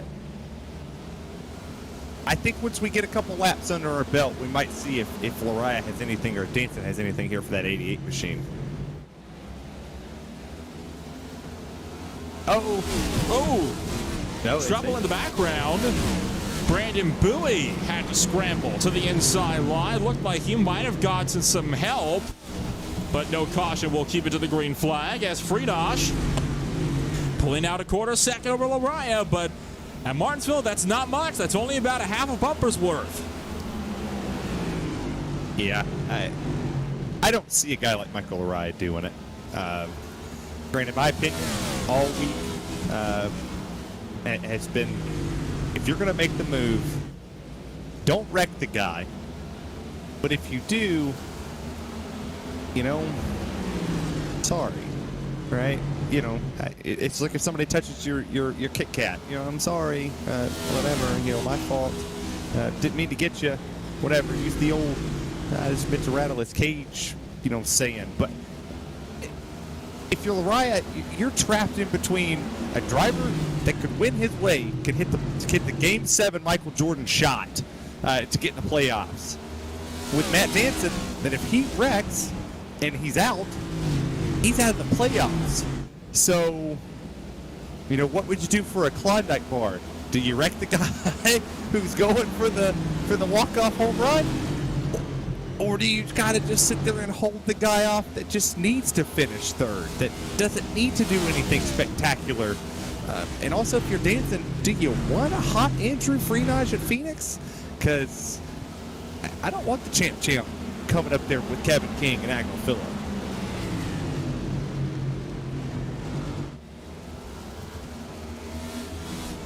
.43 laps left to go in the boosted 250 as Freenage now started to settle back into his rhythm and started to now build up a gap over the rest of the field, doing what he has to do. Danson can relax. He is 10 points clear of Sam Nieto. And of course, Casto tied with Nieto currently in the points, and Casto sits back in 5th position as well. So Danson can afford to lose a spot or two. He just can't lose 10. Which at this point basically equates to the fact that he just can't get spun, and then he's going to be fine. Yeah, that's kind of where we're sitting. Comment in chat made me laugh. Yeah, you can't get wrecked. But if you look at Danson, I mean, he's driven up 10 spots. He said in the chat that he shot qualifying. He overshot the corner, just put himself in a hole to start the race. But The guy digs himself out of a hole when he puts himself there, but he recognizes he put himself there. He doesn't blame other people. He doesn't go on this, on a spiel and say somebody else caused me to do something. He took ownership of it, and that's the first. Like looking at champions across the board, when you look at a driver that's made with championships, I look at Kevin King, Matt Danson, Andrew Freenage. Sorry to Agnew Phillip, I don't know you that well, but you look at those three drivers. When they make a mistake, holy shoo, poopsicle. Good save, good save. Brandon Bowie going around. Jeremy Miller collected as well, and we'll take a look at this one. Was there help? No. Miller does this one to himself, and Bowie, an innocent bystander. Cato and Vetter play scramble. Vetter plays can't avoid it enough. Nieto just going to tiptoe his way through, as will Cody Harris. Put inside, I believe, under caution flag number 11. Cody Harris is a free pass, by the way. That's back on the lead lap for the 28. And just, oh man. Oh. Fatterplace was committed, couldn't do anything about it.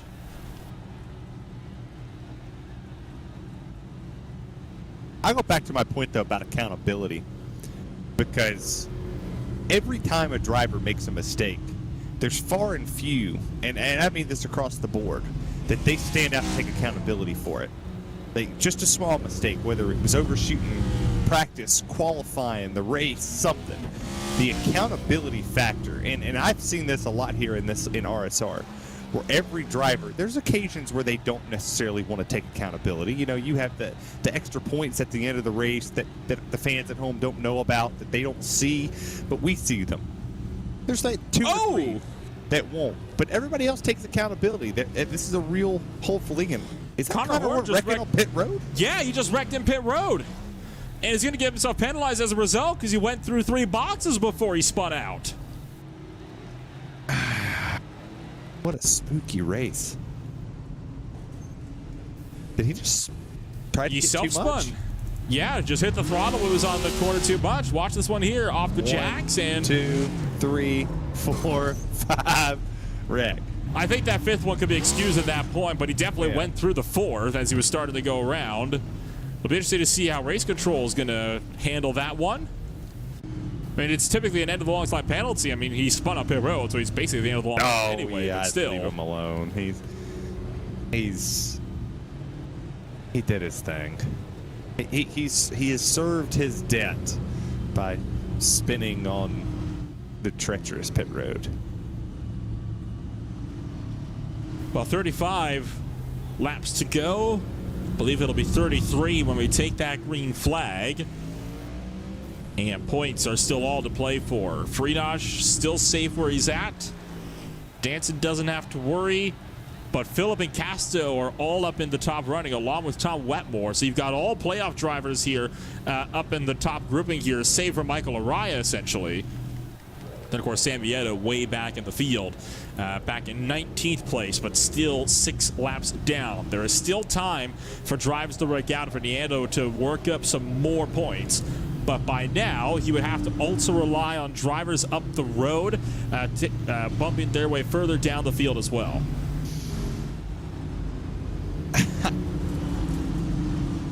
I don't want to sleep on him. As unpredictable as this race has been, if you're one of the 48 people that's been out here watching, this is far from over. Cody Harris still has a chance to make this thing. He's 13th on the lead lap now. Things are going to happen here.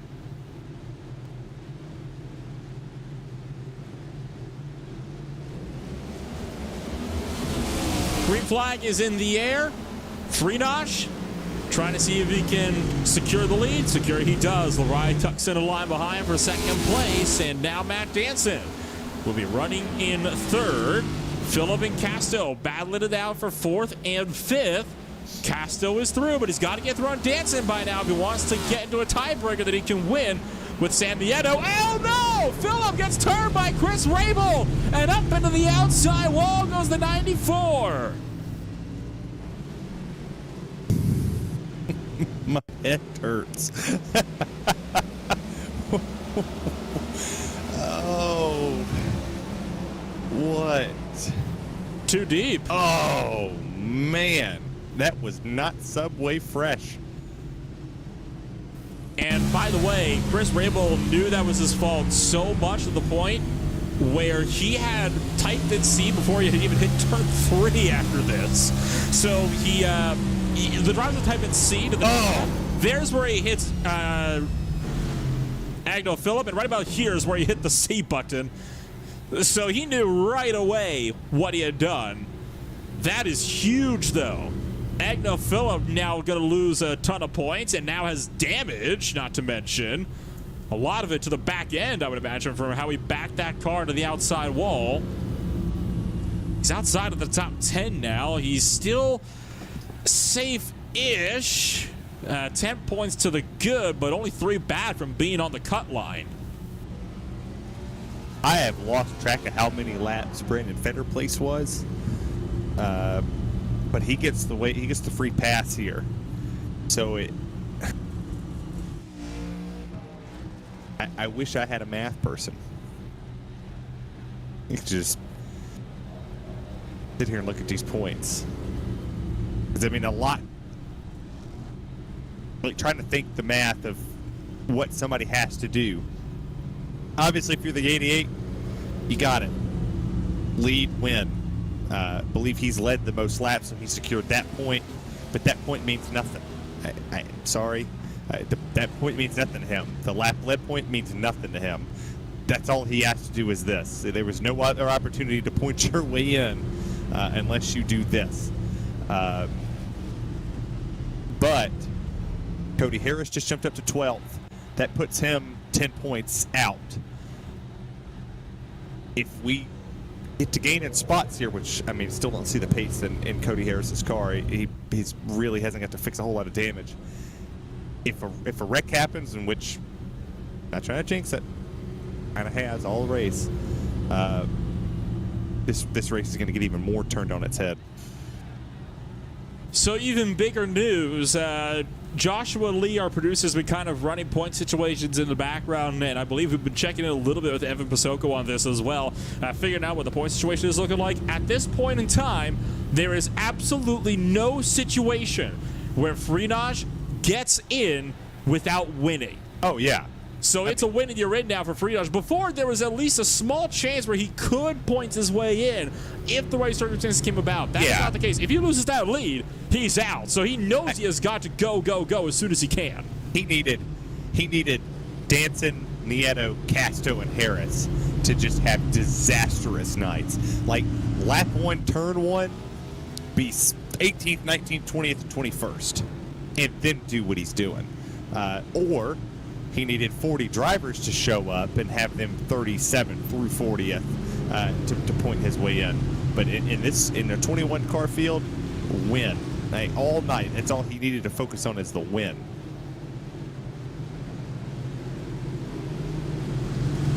Pace car is in. Freenage checks up the field before launching hard, trying to see if he can build himself up a lead early on. But this time, Laria's not going to tuck in. He's going to try to fight the outside line. Couldn't get there, though. And now has to worry about Matt Danson. Danson's going to give Laria the room, though, to lunge it in. But Laria washing wide as he kind of got a little bit tail happy coming into turn 3.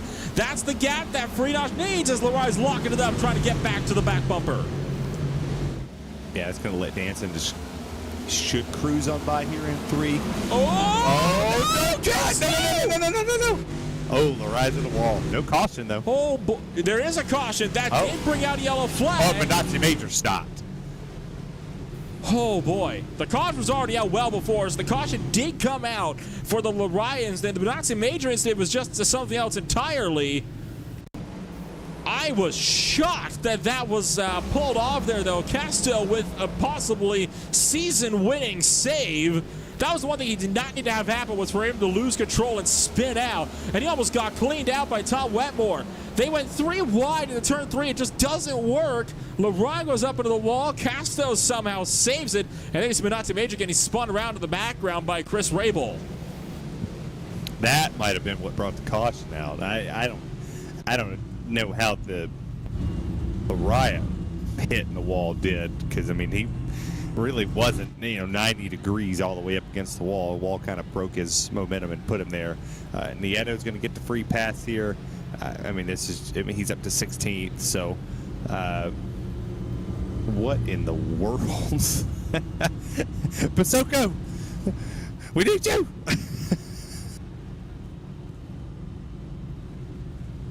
Right, so Casto is down 2 points as a result of that. He lost 2 spots. If he can pass 2 cars, he once again puts himself in a tiebreaker winning spot over Sam Nieto. That then leaves the only question being that of Matt Danson, who is now up to 2nd because Lariah nowhere to be found.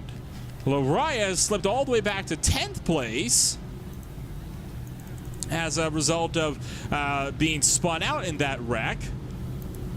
So Danson at the moment has potential to bump Freenage out of the race lead and therefore out of the playoffs. Oh. Is your head doing all right there? If this is anything of what the championship race is going to look like, obviously we know over there the highest finisher, gets it. But this is going to, this obviously is going to set up one of the best championship 4, races possible. If Well, you hey. look at it. Welcome to Virginia, I guess. Well, you got to think, regardless of who gets in, and I mean this with no disrespect to Casto or Silver, Harris, Nieto, Danson, Phillip, King, and Freenage, if one of them get in, like if that's the last one to get in, it's on. Like, everybody knows that would be the best. But this is such a stacked field. There's so much competition here. I mean, you got to go out and beat Cody Harris every week. You got to go beat Nieto, Danson, Phillip, King, and Freenage every week. You can't just ride, 7th, 8th, 9th all year. This is the best. And it's coming down to showcase it with, under 20 to go now. Freenage launches, a little bit of a push from Wetmore. Danson doesn't go. Casto's dumped again and into the inside wall. Cautions out. Better place crashes with him. And more trouble in the 1 and 2 as Miller and Joseph Kais both get spun around as well. That was a horrendous start from Matt Danson, who didn't go, and Casto got run over by both Braden Whitaker and Ross Cato. And he gets hooked to the inside wall. That could be season over then for Sean Casto. That's going to be way too much points for him to work his way up now.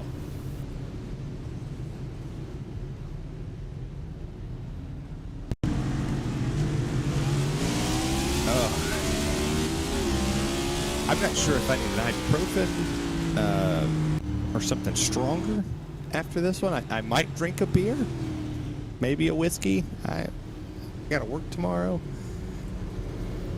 But that just moved Cody Harris up to 9th, Nolan. You remember what it was when he was in the top 5? Oh, yeah. He was there. We're at a 7-point advantage for right now with Matt Danson. Well, he has to finish 2nd. If you're Cody Harris, you need Danson to lose a couple or you to gain a ton. Now, I think it's going to be the first one. I think I would lean more towards, I don't see him gaining 7. Unfortunately, haven't seen the speed back in that car since he got wrecked a little early on in the race. I would imagine that it's going to need something of what we just saw, some type of magnitude of Danson missing something to get in the wall to have an issue to allow him to have an opportunity. But I thought he was dead to rights, and here he sits, still right here.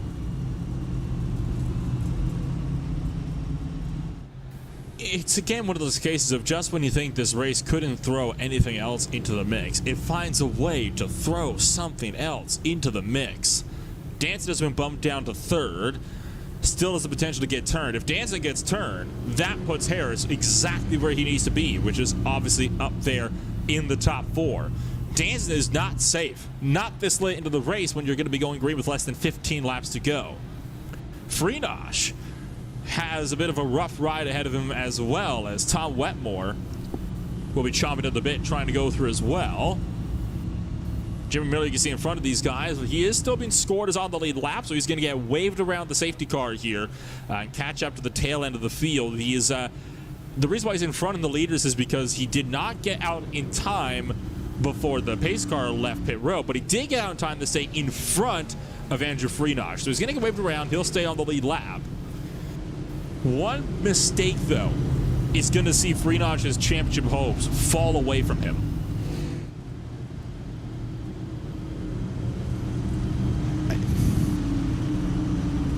I would say speechless, because I mean this is a shootout, and I say I like Matt Danson's odds in a shootout. Pace car is in. Here comes Freenosh. Back to the green flag. Wetmore is the one that doesn't launch this time around. Danson clears for second down in the turns 1 and 2. Connor Horn trying to do battle with the 51 Tube Tech Chevrolet. Down the back straightaway we go. 13 laps to go. A bumper from Horn to Wetmore. Make that 2 as he shoves them through 3 and 4.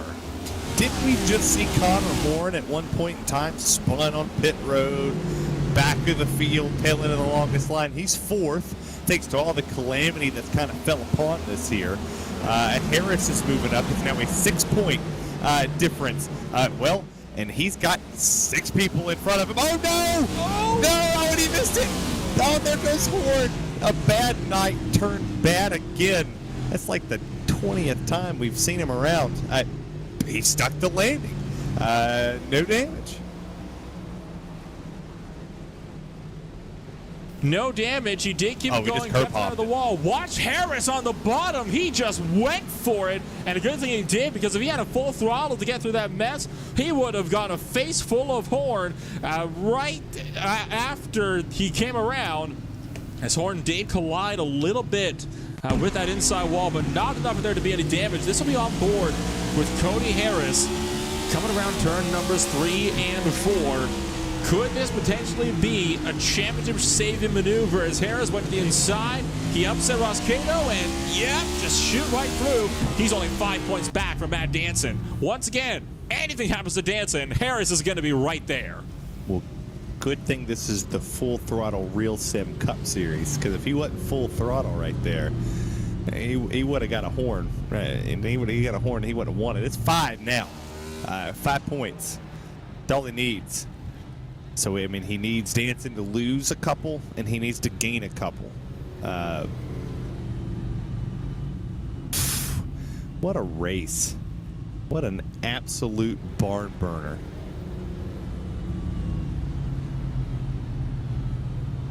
Need a hot dog after this. What do you think, Nolan? I had a hot dog before this. Yeah, a hot dog. I need something to eat. This is making me hungry. Oh boy. 13 cars remain on the lead lap as of right now. Connor Horn is the last of those cars. Sam Nieto got the lucky dog. He is now up to 15th and on the same lap as Brandon Fetterplace. I think we should count it. I'm not. No disrespect to Nieto. Unless something strikes the track and blocks every one of them from continuing, I don't see a thing that Sam Nieto gets in. Well, there's some very slight potential. If 2 more drivers crash out altogether, Nieto can work out those 2 spots just by merit alone of cars wrecking out. You've still got 7 laps to go over the line. He's only 3 down. Until there's 2 laps to go, unless Sam Nieto goes down spots, a driver can crash out and he can still make up points based off of those. I'll pull the Scott Steiner math out for a second. All right. If you put people in a one-on-one fight, you have a 50-50 chance. If you throw other people in there, you know, like a Danson or whatever, you get a 66 2/3 chance of winning. And then, you know, you put all that together, and then you get 125 and 2/3 chance of winning. I think it spells disaster if you're Sam Nieto. It's bad, and I hate to say that because I really wanted to see that 2 car in the Final Four because he has the best looking paint scheme and he's a damn good driver. I think it's over.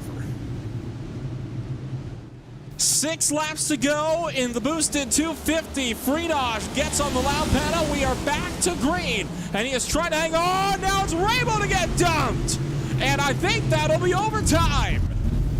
Chris Rabel gets dumped in a turn 1 on the green flag lap. I think now we can count Sam Nieto out. We'll be coming back with 2 to go. Nobody that crashes out will be able to pass Nieto. Nieto officially out of the title. It was fellow playoff contender Cody Harris that sent Rabel scrambling.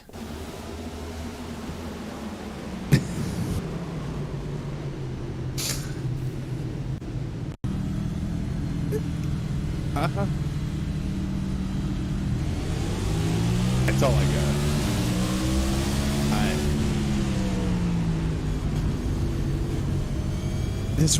This race has been everything.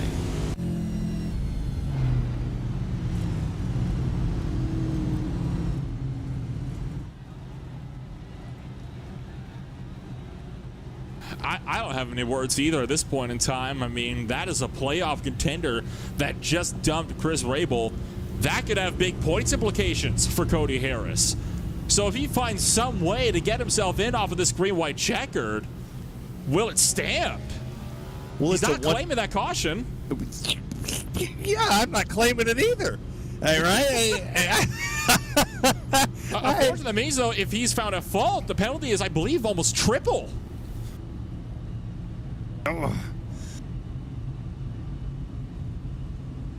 I mean,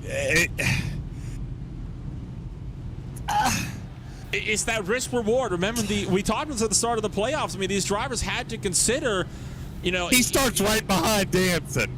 Like, I know that's what's also kind of throwing a wrench to the works here.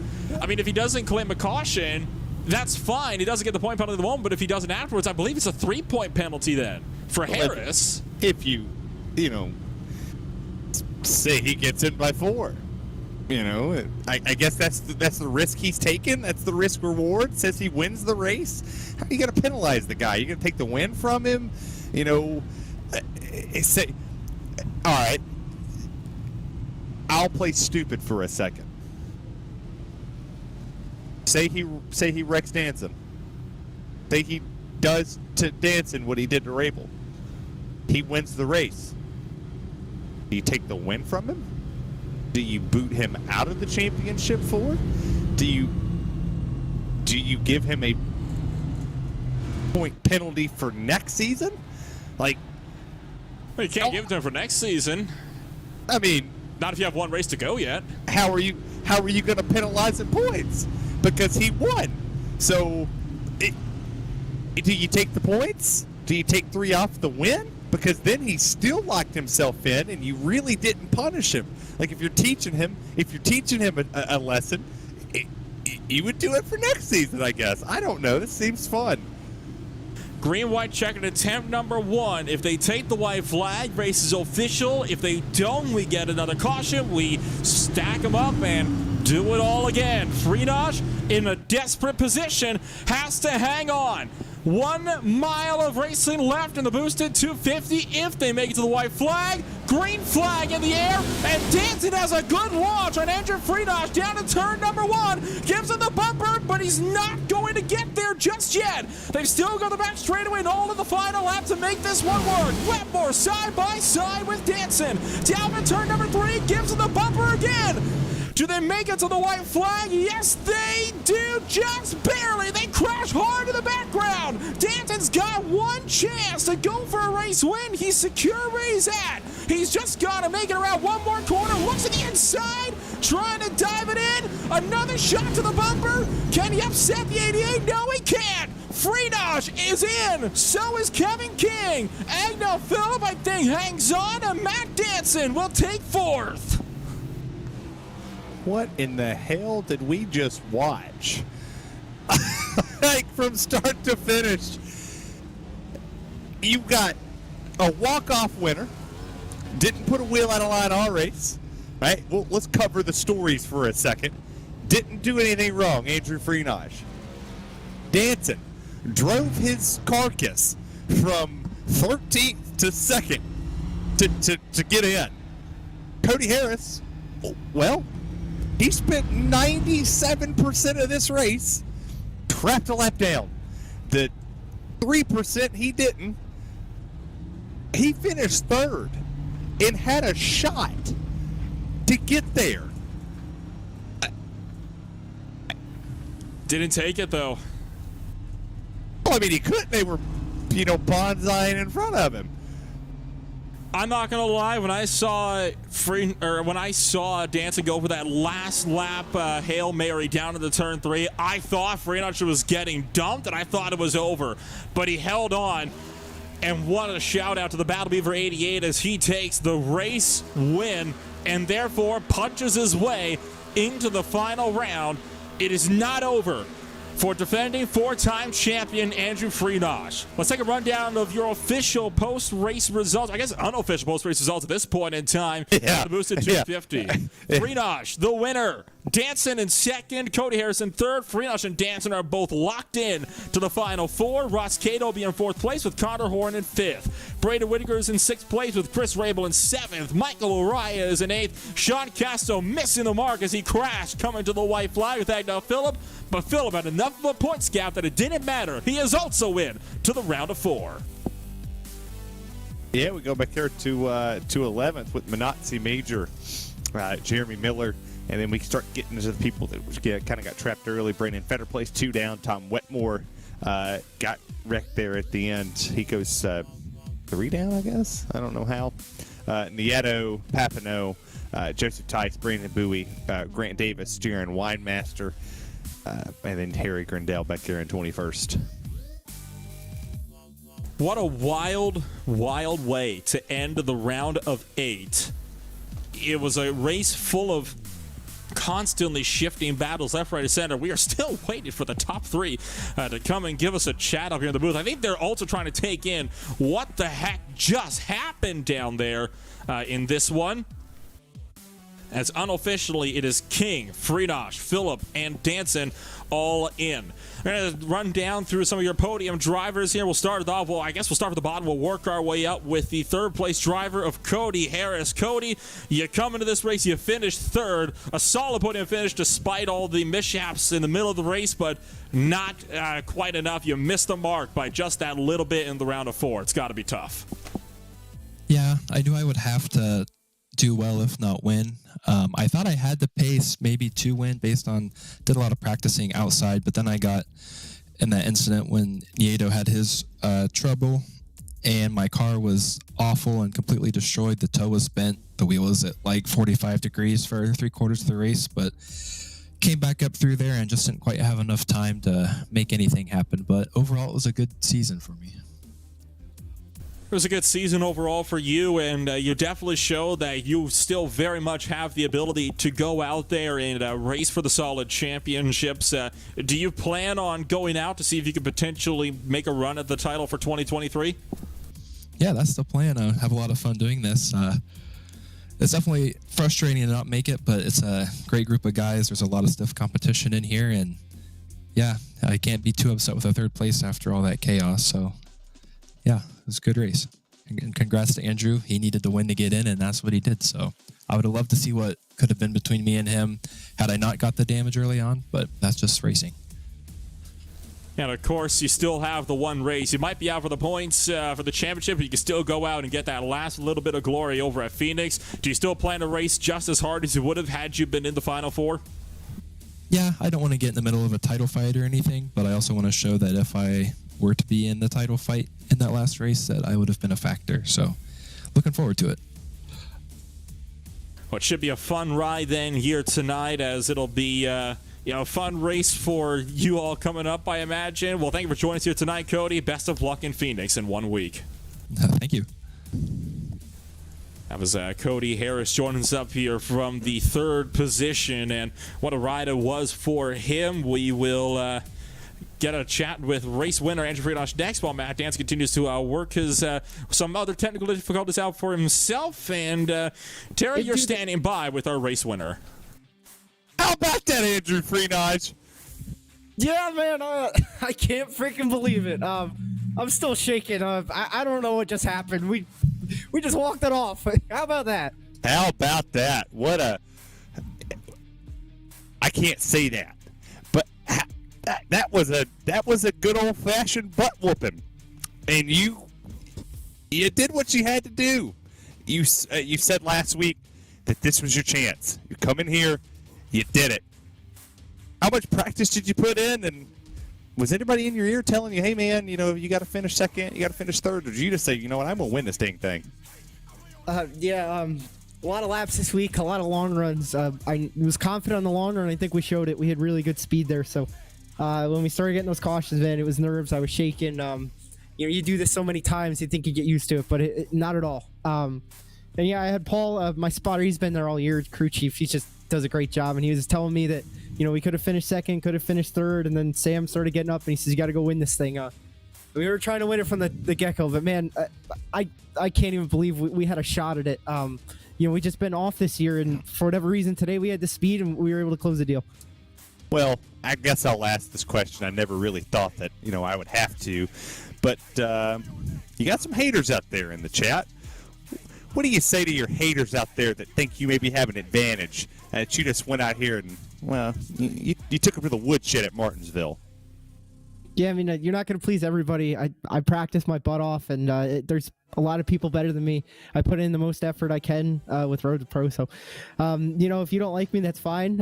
I just appreciate you watching and supporting this league. So that's really it. And to everybody out there who did root for me, thank you. Thank you for sticking with me. And we're going to the Final Four. What can I say? That's you are. You're going to the Final Four. Thank those people over at Battle Beaver for an amazing Ford Mustang here this afternoon, and for the Halloween colors on it. You definitely spooked the competition. Yeah, a big thank you to Tom. Everything that he's put on this car, I wasn't even going to run this year, and we're going to the Final Four. Been in this league 5 years. We've gone to the Final Four every single year. So 6 years, sorry. So that's incredible. That's the goal every year. So big thank you to him, Paul, for all the calls he made tonight. It was literally flawless, for all the help this year. All the drivers in this league, I love racing against them. You know, if I get wrecked on lap one or we're battling for a win, it's always a good time. You guys for putting on the broadcast, Evan for all the work he does, and just everybody for watching. And that's everyone, haters, not haters, whoever you are. Thank you for supporting this league. Well, thanks to Evan to let us know that in your 4 championship, or out of your 5, you won 4 championships. So congratulations, championship 4 driver and race winner Andrew Freenage. You have yourself a good rest of your night. We'll see you at Phoenix next week. Thank you. Have a good one. Nolan, Matt Danson, my guy. Holy cow, what a race indeed, and that'll leave us with just one more driver before we sign things off for tonight, and it'll be that of Matt Danson taking it home in second place. And, well, it seems like it's hats off to you, Matt, all around. You had the chance to go out and just dump Andrew for the win, but you didn't take the chance. You rode it around at second, and, hey, you locked yourself into the Final Four. How does it feel? Yeah, thanks, Nolan. I mean, I would never just dump someone for a win. I'd rather finish second than wreck someone and know that I didn't deserve it anyway. It's kind of defeats the purpose. But yeah, I mean, I was kind of I was more worried about getting ran through from behind, and I know that Andrew, he seemed a bit nervous on that last restart, probably anticipating maybe that I'd sort of just drive through him, but he was backing up the corners massively, and yeah, I wish I had have just preempted that and maybe ran the outside or something instead, because he was way slower than he normally would be. But then I was just worried about getting ran over, and that's especially the last corner. He braked early, understandably. Probably, like I said, trying to preempt it and just make sure he was secure and not being sent further into the corner. But then Tom was all over me, and understandably, because he's just trying to get after it. And yeah, luckily it all sort of ended smoothly. I mean, today was more of a case of being lucky than good. Sam had major issues, Cody had major issues, which is kind of a bit deflating, for me. I mean, I like those guys a lot, so it sucks that it came down to them having things outside their control, which sort of fed me in. But then I guess that's racing, right? Like, stuff like that happens. And of course, you got one race to go and lock it all up at the Phoenix Raceway in just 1 week over in Arizona. So what's going to be the game plan? I guess the war plan, at this point in time, as you get set to try to chase down your first RSR Full Throttle Cup Series championship.